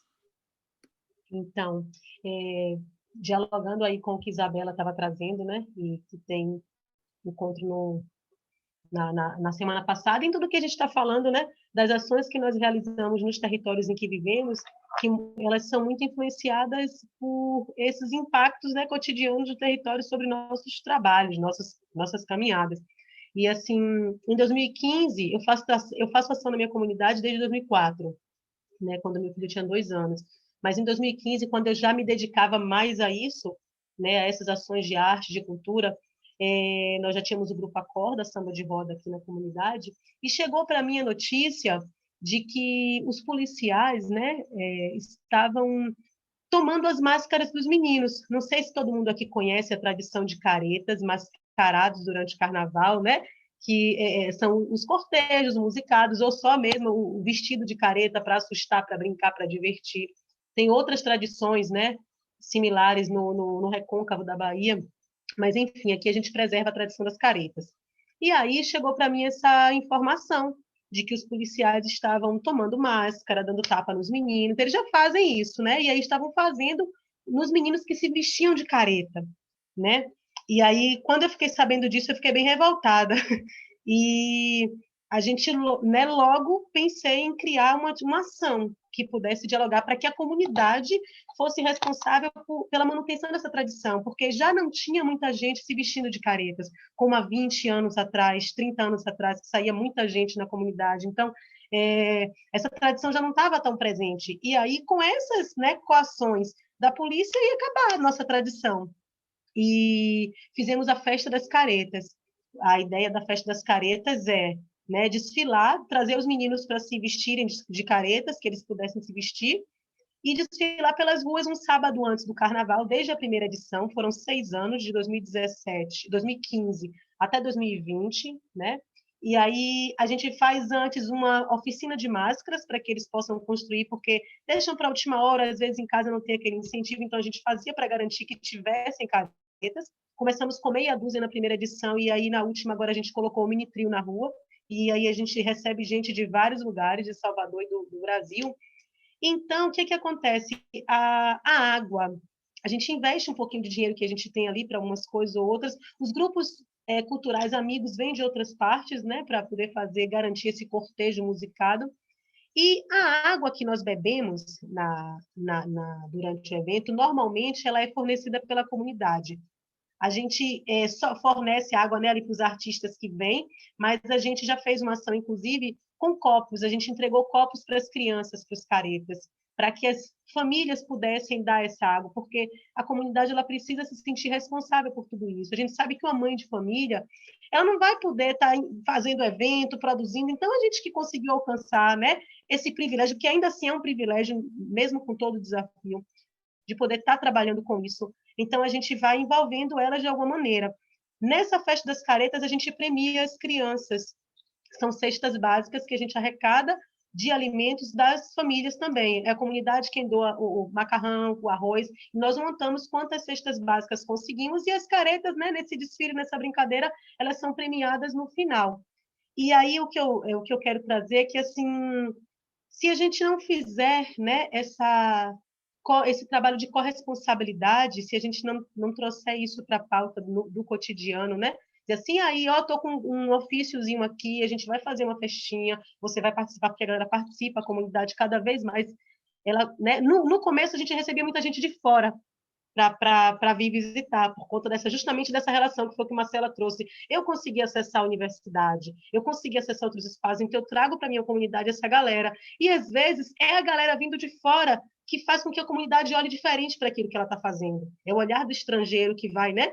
Então, a gente, hoje, né, até o 2020, que a gente conseguiu colocar o povo na rua, a gente tem muito mais a participação da comunidade, não só nesse suporte da doação que sempre existiu, de distribuir água, mas também participando, indo atrás do trio, indo atrás do cortejo, junto com a gente. E aí, hoje você vê, porque as caretas não são um dia só, elas, né, desfilam pela rua por um período. E hoje você vê isso muito mais movimentado, né? A pandemia ela deu essa esvaziada, mas como careta você já está de máscara, então a gente conseguiu não deixar morrer e ir para a rua nesse carnaval, mesmo assim, né? Todo mundo de máscara e na tentativa de sem aglomeração.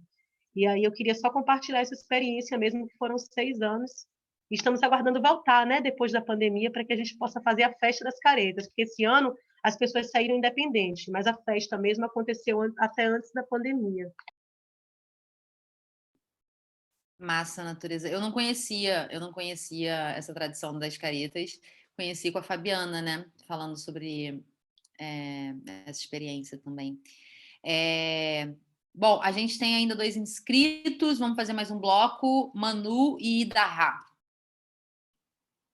Oi, Marcela, tudo bom? Marcela, queria te agradecer muito a esse compartilhamento, assim, fiquei escrevendo 500 coisas aqui. Hoje eu estou um pouco mais, minha bola está um pouco mais baixa, assim, enfim, acho que, sei lá, não sei se é Covid ou outra coisa mesmo, enfim, espiritual. Mas eu tenho, e aí, enfim, conforme você foi nos provocando, enfim, você foi tocando, na verdade, em várias questões que são extremamente polêmicas atualmente, assim. E eu fiquei um pouco, assim, meio, assim, sem saber, assim, como me aproximar, sabe? Mas querendo muito te ouvir, assim. Então, enfim, vou tentar, tá? Assim, vou tentar me jogar mesmo. E eu acho que, assim, você trouxe uma articulação, uma rede de referências que são tão, enfim, são desde acadêmicas, como a Patrícia Hill Collins ou a Bell Hooks, até do ponto de vista enfim, da indústria de massa, né? O Renan da Penha, o funk, o Imperador, a Lumena, o João, enfim. E isso tudo, de uma forma geral, assim, em um movimento mais geral, a gente, enfim, eu interpreto isso como um grande movimento, assim, do protagonismo negro mesmo, e eu acho que é um ponto de inflexão fundamental, principalmente do ponto de vista das sociedades ocidentais. Mas isso não vem sem polêmicas e provocações, assim. E aí, na verdade, ouvindo você, eu vi que, enfim, esse campo da comunicação é um campo de disputas, né? Quando você fala do transcoding do Stuart Hall, por exemplo, e é um campo de disputa de códigos, de identidades, de representações, né?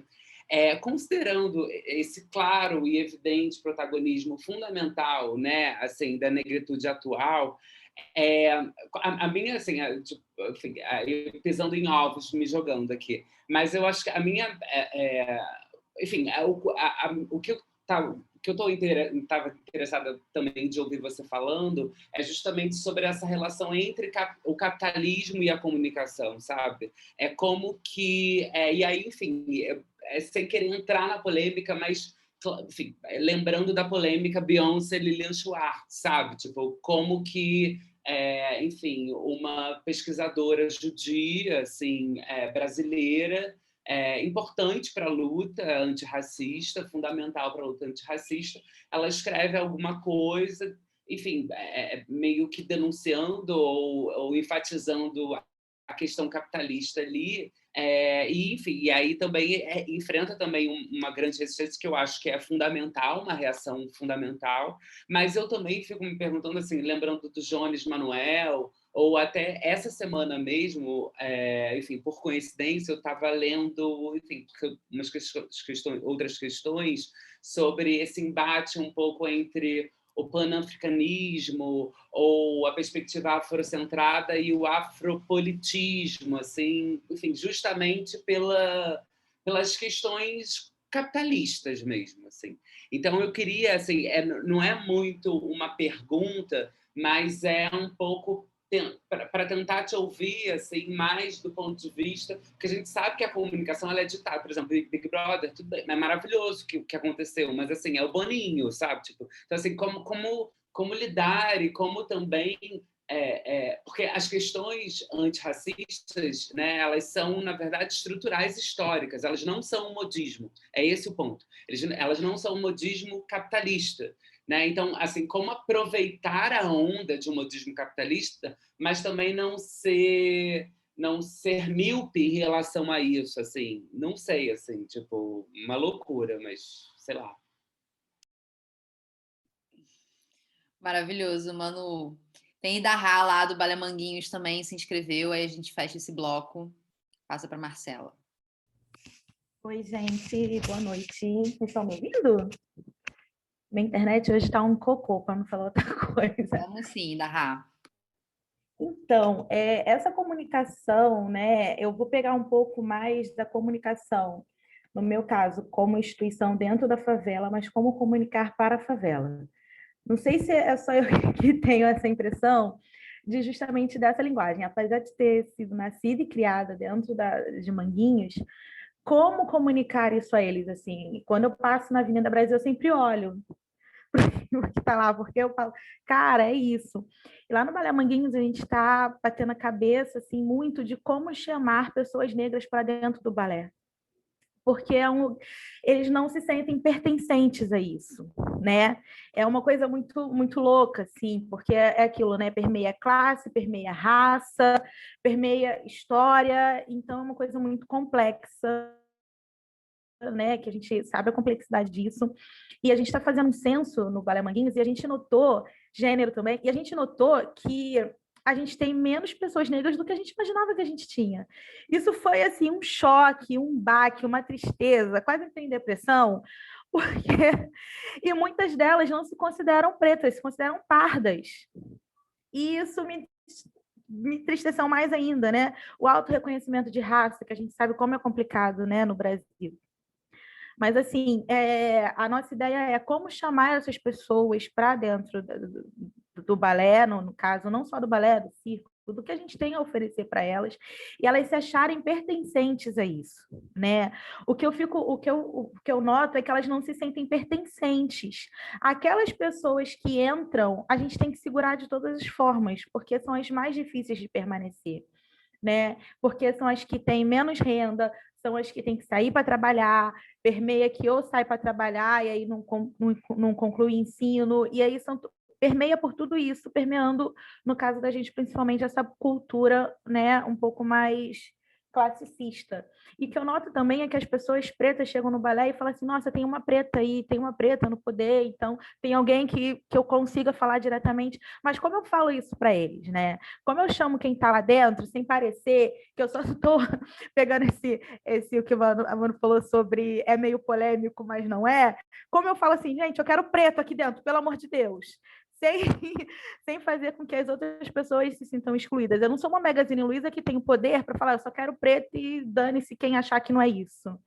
Entendeu? Infelizmente, a gente não tem isso. Então, é só meio que um compartilhamento, pegando um pouquinho do que você, Marcela, falou de incrível, o Manu também falou. Eu acho que quando a gente para pensar no caso de raça mesmo, de classe, de tudo, dentro das instituições, a gente vê poucas pessoas a gente atende que mais precisam disso, né? Então, é bem complicado. E aí, né, pegando já que está todo mundo aqui, uma luz, por favor. E é isso. Eu vou fechar minha câmera, porque minha internet, graças a Deus, não, pelo menos para mim, não deu chabu aqui, mas eu estou ouvindo vocês. Obrigada, gente. Obrigada pela fala. Obrigada, Idarra. Marcela, com você, o bloco. Esse bloco difícil. Porra, esse bloco foi pá, Manu veio, pá, lançou afropolitismo com porra, ainda bem que eu li as coisas, né, Ney? Ainda bem que a gente está aqui lendo vários livros, graças a Deus.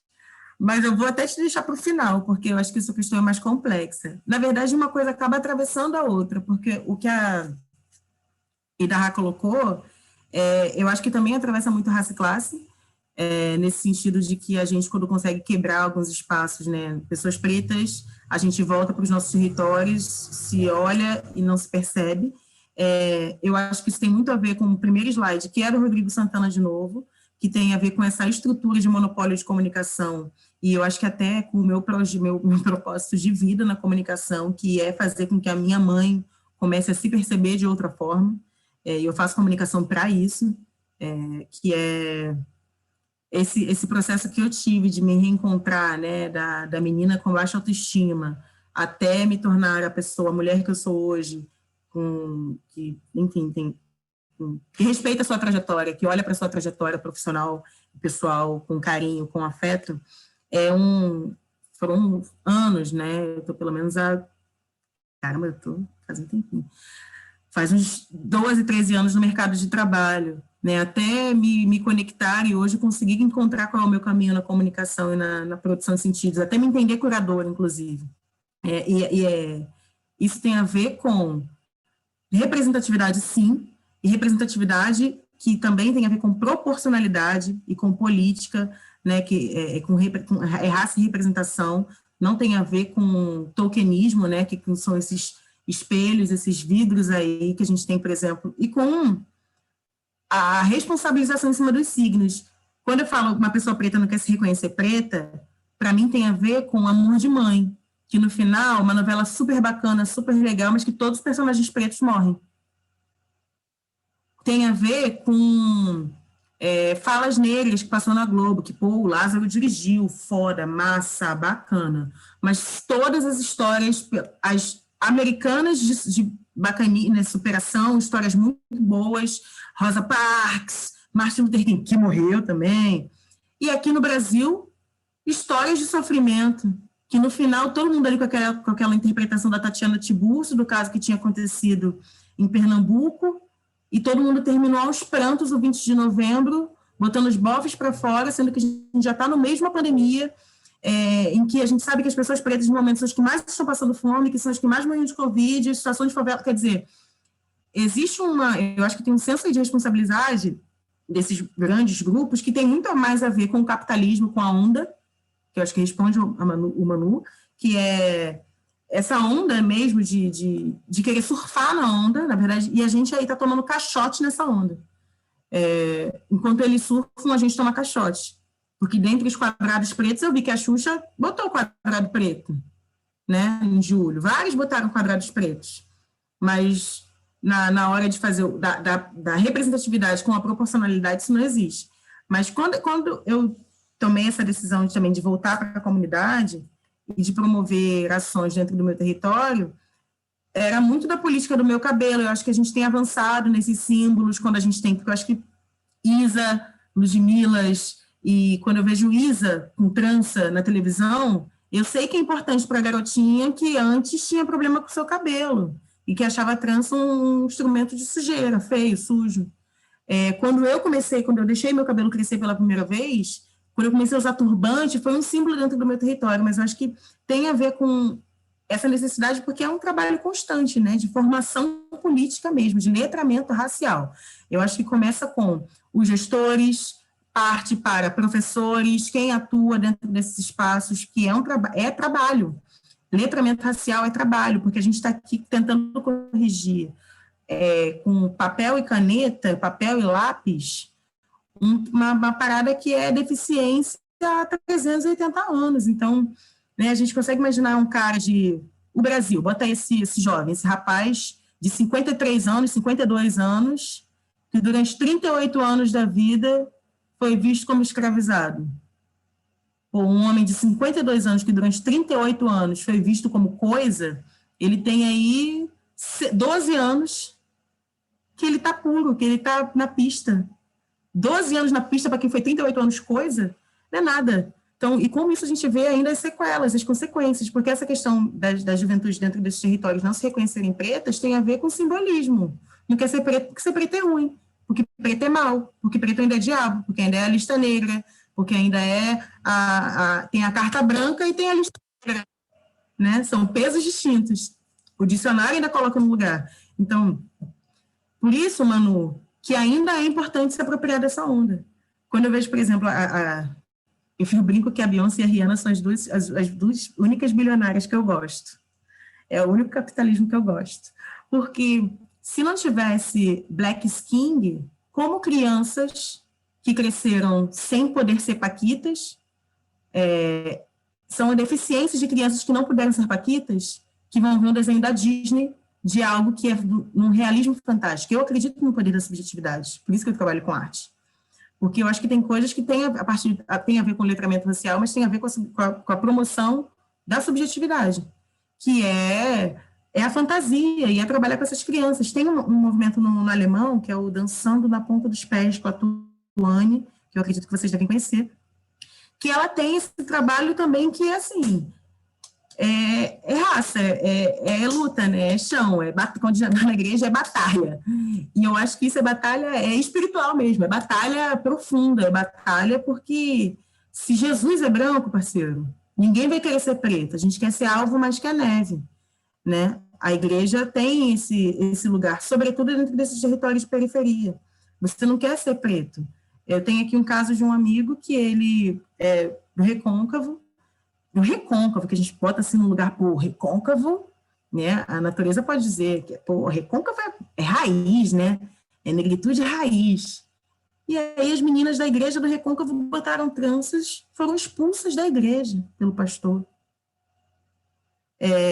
O reconhecimento implica, a descolonização do olhar que eu botei lá atrás, implica em perder espaços. Implica em perder espaços de várias formas. Então, é um trabalho de letramento, mas também de cuidado, de acolhimento. Porque eu lembro que quando eu comecei na militância, eu falava, mas é importante ter amigas negras. Para mim isso nunca foi uma questão. Todas as minhas amigas eram negras, porque eu só queria, né, no sereno, na caixa d'água, no máximo tinha uma ali, mais clarinha, filha de pernambucana, aquela coisa, mas tinha reproduções de questões raciais dentro do nosso micro-organismo? Claro que tinha. Ela não era preterida. Mas dali para fora, a questão de raça e classe se mistura, né? Porque ela não era branca. Ela não é branca. Para fora dali, ela não seria lida como branca. Claro que ela ia conseguir o trabalho de recepcionista, ela não ia ser estoquista, né? Porque não dá para também amenizar tudo. Mas ela também não deixa de sofrer com a lógica da opressão, que é uma lógica voltada para a negritude, que é uma política voltada para um público que, no final, é como o Silvio Almeida fala, né? Testaram com a negritude o processo de escravização para reproduzir entre seus próprios pares.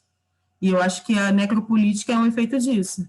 E aí a gente não pode acreditar, já voltando para a Manu de novo, no capitalismo negro como uma solução, porque eu não acredito que o capitalismo negro vai ser uma solução para o capitalismo branco.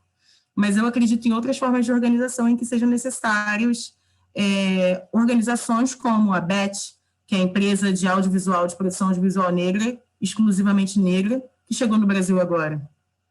Porque até eu chegar no avanço de discussão entre para que as pessoas deixem de ser chaveirinho do Boninho, né? Para que deixe de ser um jogo do Boninho ali, dos elementos pretos que se colocam dentro de um programa de representatividade, de noção, em que as pessoas esperam que os pretos sejam todos bons, porque preto é bom e branco é mal, né? Que a gente não pode ficar nesse purismo, que eu não posso falar, eu tenho que pisar em ovos, como eu disse, não posso falar.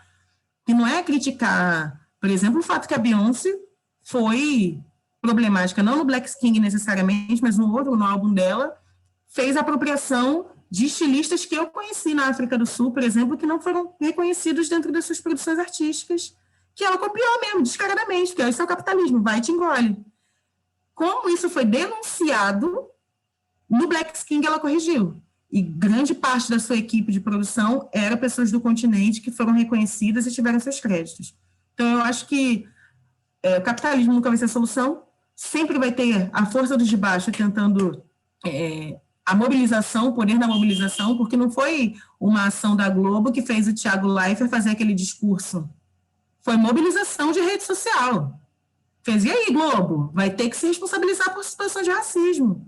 Então, eu acho que é a força dos de baixo, é a revanche das periferias que vai empurrar. O Milton Santos, ele fala isso. E eu acredito muito nessa perspectiva dele aqui, pensando no Brasil, que é um financiador forçou também, exatamente.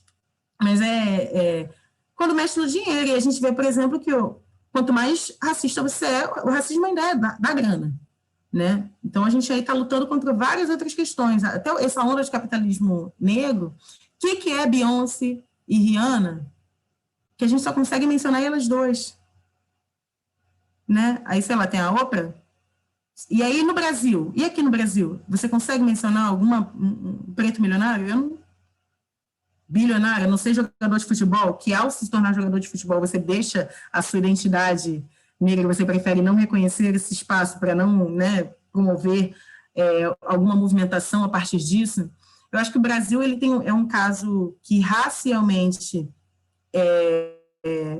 merece muito cuidado quando a gente for fazer essa análise, muito cuidado e muita honestidade a fazer discussão sobre colorismo no Brasil, que é isso, a gente vai falar aqui do pardo, que as pessoas pardas vão se reconhecer, pretas, mas dentro desses espaços elas precisam ser acolhidas também por pessoas pretas mais escuras, mas pessoas retintas no Brasil não são maioria. Se não fossem os pardos, negros não seriam maioria no Brasil. Mas a política do Brasil é uma política de eugenismo, que foi pensada justamente para o clareamento da população e para o não reconhecimento da população, que é para gerar justamente essa confusão que a gente está vivendo hoje.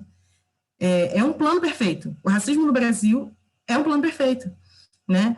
Eu não sei se vocês sabem, o doutor Lacerda, Carlos Lacerda, foi para um congresso internacional na Inglaterra em 1910 com uma tese, como exterminar o negro no Brasil. E ele tem um cálculo matemático, dizendo que a partir do estupro, né, de homens brancos sobre mulheres negras e da miscigenação, nos anos 2000 não haveria mais negros no Brasil. O processo de clareamento aqui foi um processo diferente dos Estados Unidos, que era de One Drop Law, a lei que um sangue vale, uma gota de sangue vale. Aqui é o contrário. Então, quanto mais o afastamento da negritude, melhor para você. Acho que a galera cresceu sabendo que é para clarear a raça, para melhorar a raça, né? Afinal, o nariz.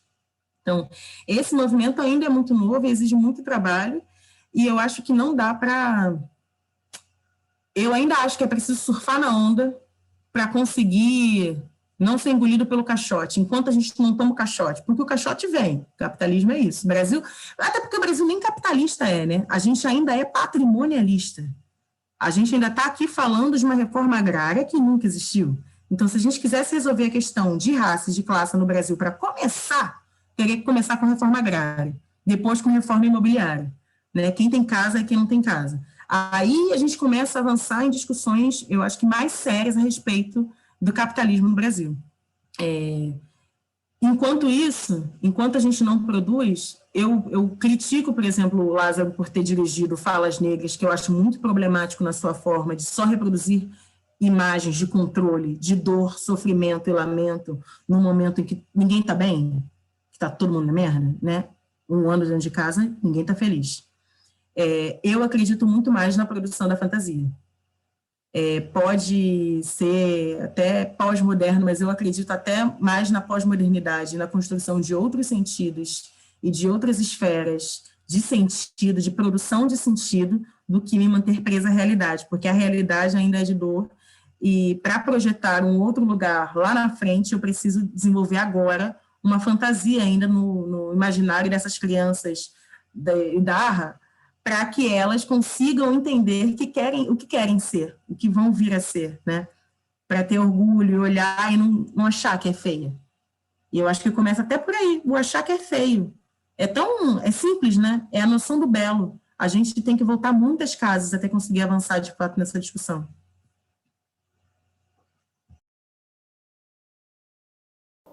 Tem alguém para falar?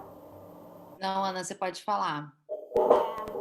A Isabela tinha me provocado a falar sobre o Leopoldina Hip Hop, e aí eu fui muito tocada, primeiro pela fala da Idarra, né, que tipo, é esse lugar de onde a gente nivela isso, e também muito atravessada por algumas observações da Marcela, e aí, tipo, acho que realmente é um exemplo, uma ilustração disso tudo que a gente está falando aqui, né? O Leopoldina Hip Hop é um projeto que ele nasce na Arena de Cro, né, a partir das dinâmicas de funcionamento ali também, né, e eu tenho a honra de idealizar esse projeto junto com um cara que trabalha na comunicação a partir do movimento hip hop, né, ele é MC já há 10 anos, e da necessidade dele de se tornar um artista, divulgar o trabalho dele, ele começa a atuar na área de comunicação. E a gente tem um grande desafio de fazer um evento de hip hop com uma temática territorial e ainda atravessando tipo, todas as nossas vivências, tanto dentro do rap,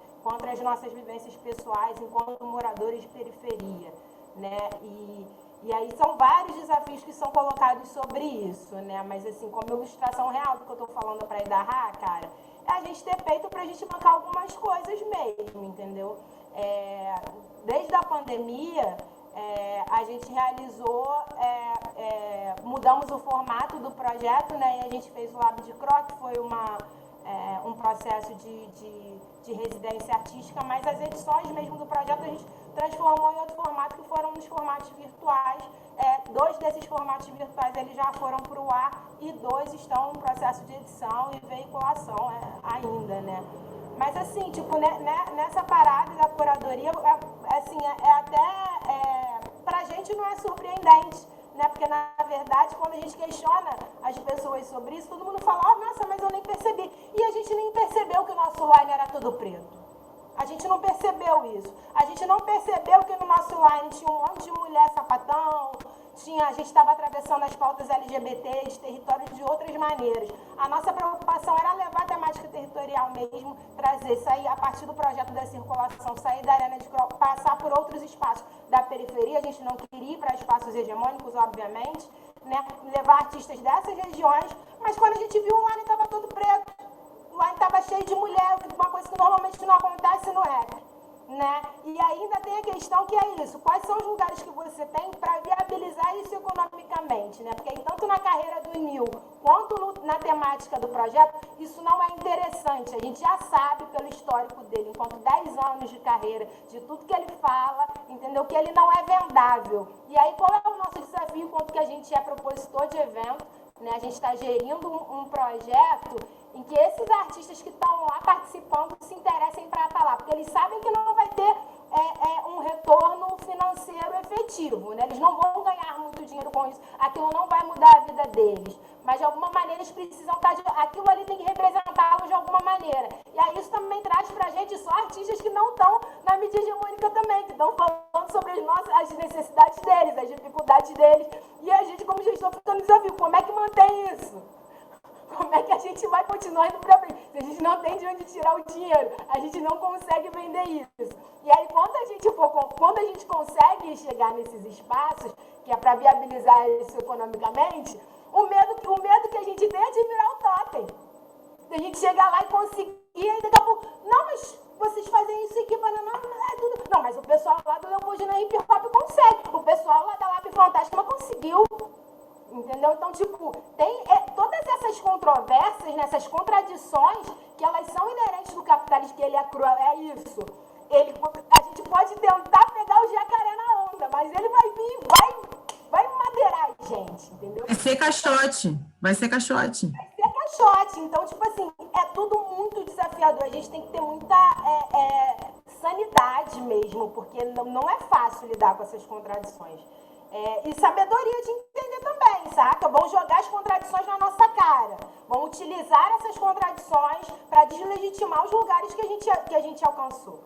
Entendeu? Então, acho que as considerações que eu queria fazer eram mais ou menos nesse sentido, porque E todos esses incômodos que eu estou falando, eles nortearam, tipo, toda a fala da Marcela, entendeu? E, assim, eu ouvia tudo que ela estava falando, tipo, tudo muito, muito potente, muito legal, mas não tem como você estar na prática e não pensar sobre esses atravessamentos, entendeu? Porque dói lidar com isso. Dói pra gente, enquanto que a gente está nesse desafio de equilibrar esses pratinhos todos, lidar com isso é muito doloroso, entendeu?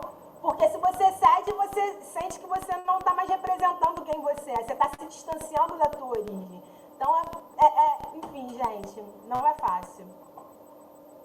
Olha, isso é tema da minha terapia pelo menos 2 vezes por mês, né?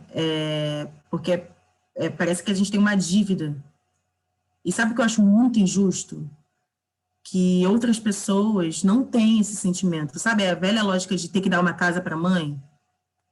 A gente sente a culpa por desfrutar da humanidade, de poder ser e escolher fazer uma viagem ou fazer alguma outra coisa, além de dar o retorno aqui para minha mãe.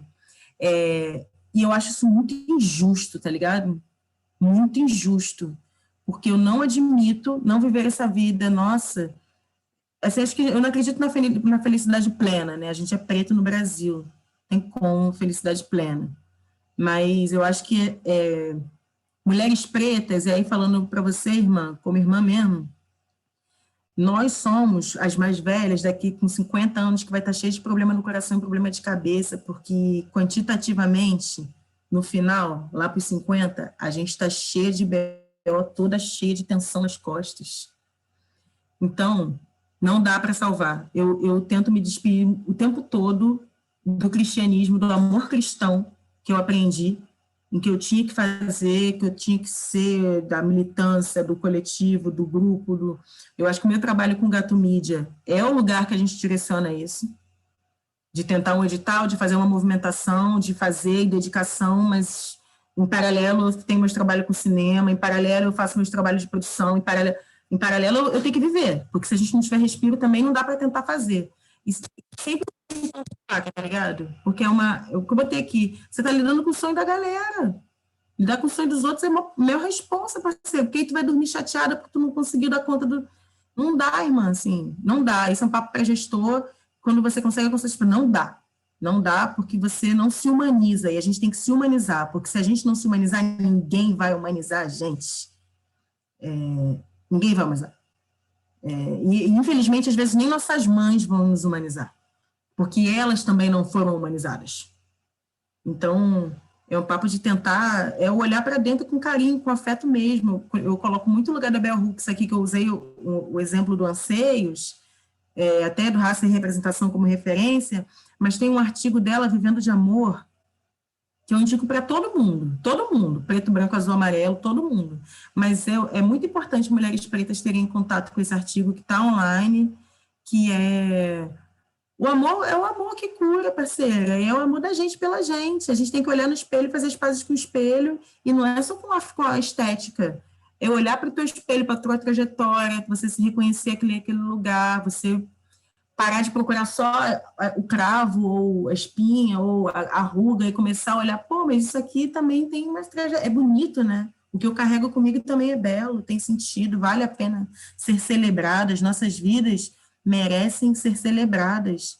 E eu acho que quando você fala do Nil, que eu acho muito rico, o Nil arrasou, Manu, já lançou aqui, Vivendo de Amor. E a gente tem que fazer, isso, eu não acredito no capitalismo negro como solução do meu processo, eu acredito na subjetividade, mas eu também entendo que a subjetividade precisa de materialidade, que a gente não paga arroz com subjetivo, né? Na movimentação ali em Irajá, que tinha o passo satélite, da construção de pequenos símbolos de movimentação.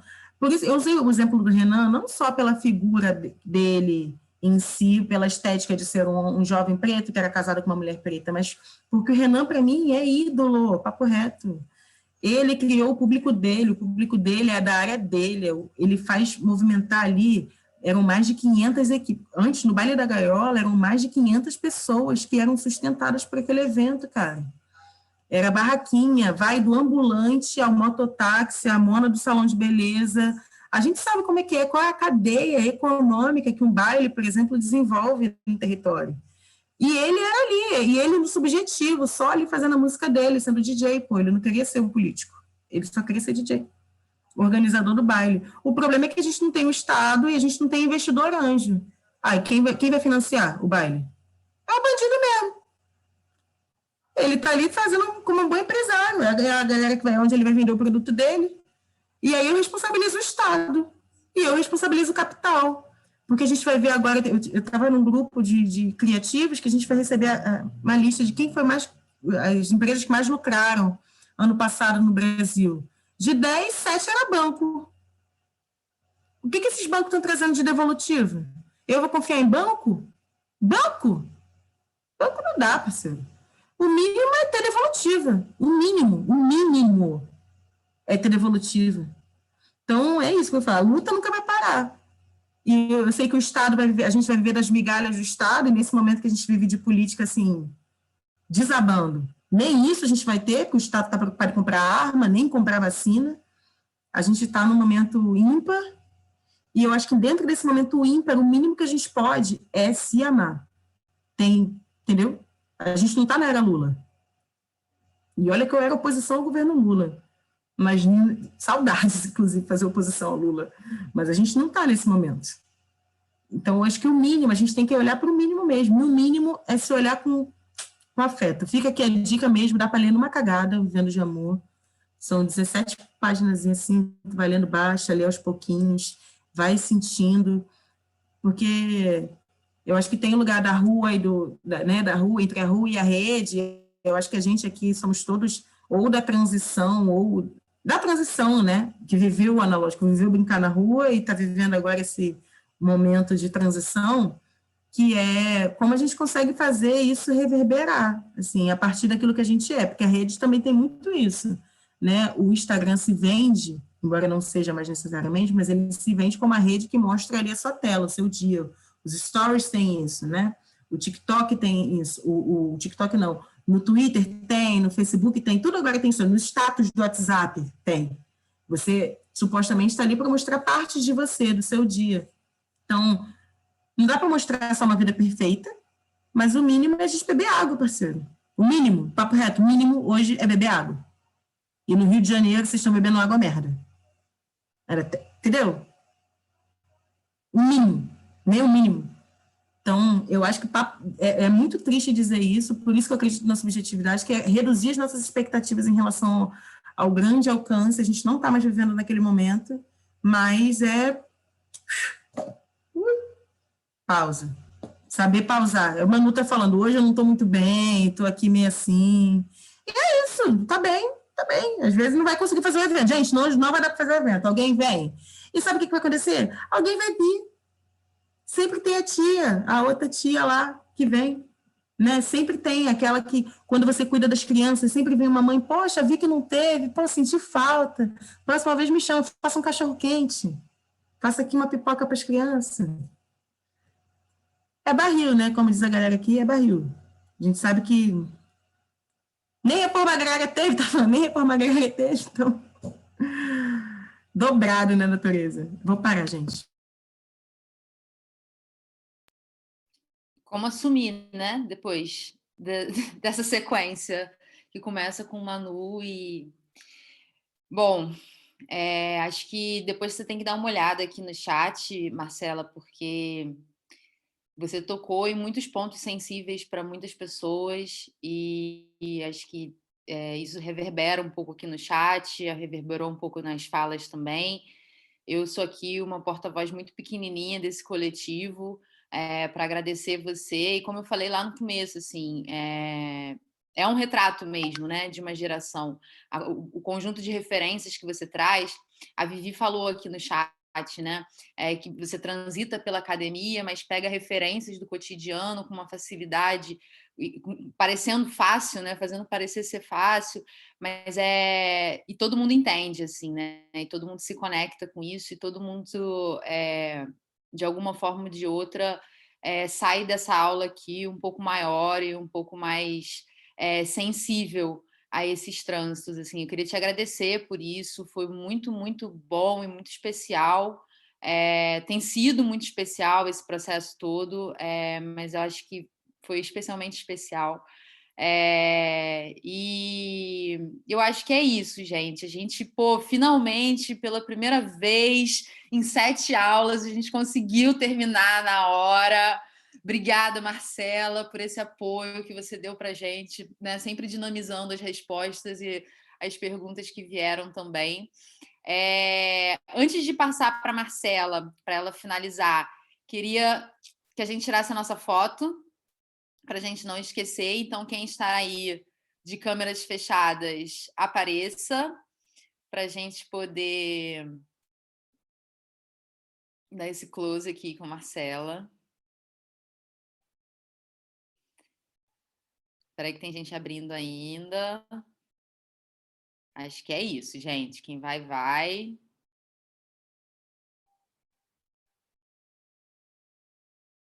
Bianca, você está fazendo aí?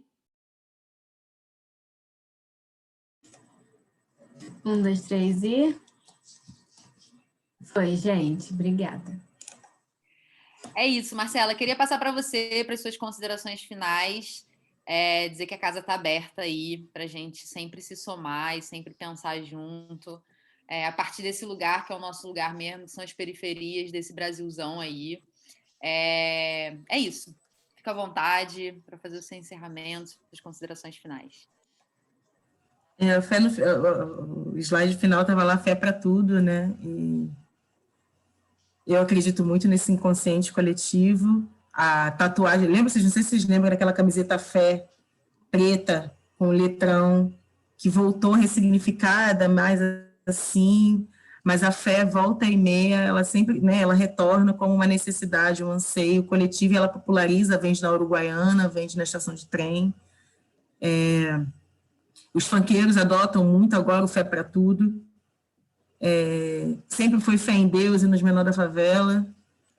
Então, eu sigo muito nesse slogan aí da fé, que eu acho que é fé na brecha. Nós somos fruto dessa brecha. Eu acho que, independente do lugar de onde a gente vem, sendo oriundo da periferia, sendo preto, mas sendo branco, sendo indígena, sendo amarelo, quando você assume um lugar, eu acho que só assim que a gente consegue, quando você assume um lugar político mesmo, na disputa de narrativa, né, você já está fazendo algo, você está fazendo parte dessa mudança que a gente precisa, né, você já é parte disso.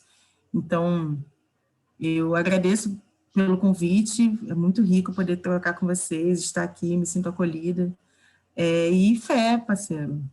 Bota aquela lá bota aquela da menina lá, qual é aquela mona? A Maria Rita, bota aquela aí, bota aí um negócio, acende sua vela, faz sua oração e bebe água. Mas eu acho que é importante para quem é gestor, que eu acho que o gestor, na verdade, é um grande cuidador, né? Que está ali olhando da grana, está olhando do cuidado. Para mim, lembra muito o líder de juventude da igreja, que vai ter que dar conta do congresso, mas vai ter que dar conta dos BO da juventude. Fé e força para geral, né? Para que vocês consigam sustentar esse chamado aí, eu acho que é um chamado ancestral mesmo, para quem decidiu assumir esse espaço na cultura, na movimentação dentro dos seus territórios ou na ampliação desses outros espaços, que a gente consiga permanecer vivo. Eu acho que é o mínimo. E beber água, bota aí, beba água. Vou até beber, vou sair daqui e vou beber água. Tá bom? Obrigada, galera. Eu agradeço. Obrigada, Marcela. Obrigada, Marcela. Um beijo. Incrível, incrível, gratidão. Incrível. Beijo, gente, até terça. Até terça. Obrigada, natureza. Valeu, galera. Valeu, mulher. Um abraço, beijo. Abraço. Gente, beijo. Até semana que vem. Beijo, gente. Até semana que vem. Tchau, gente.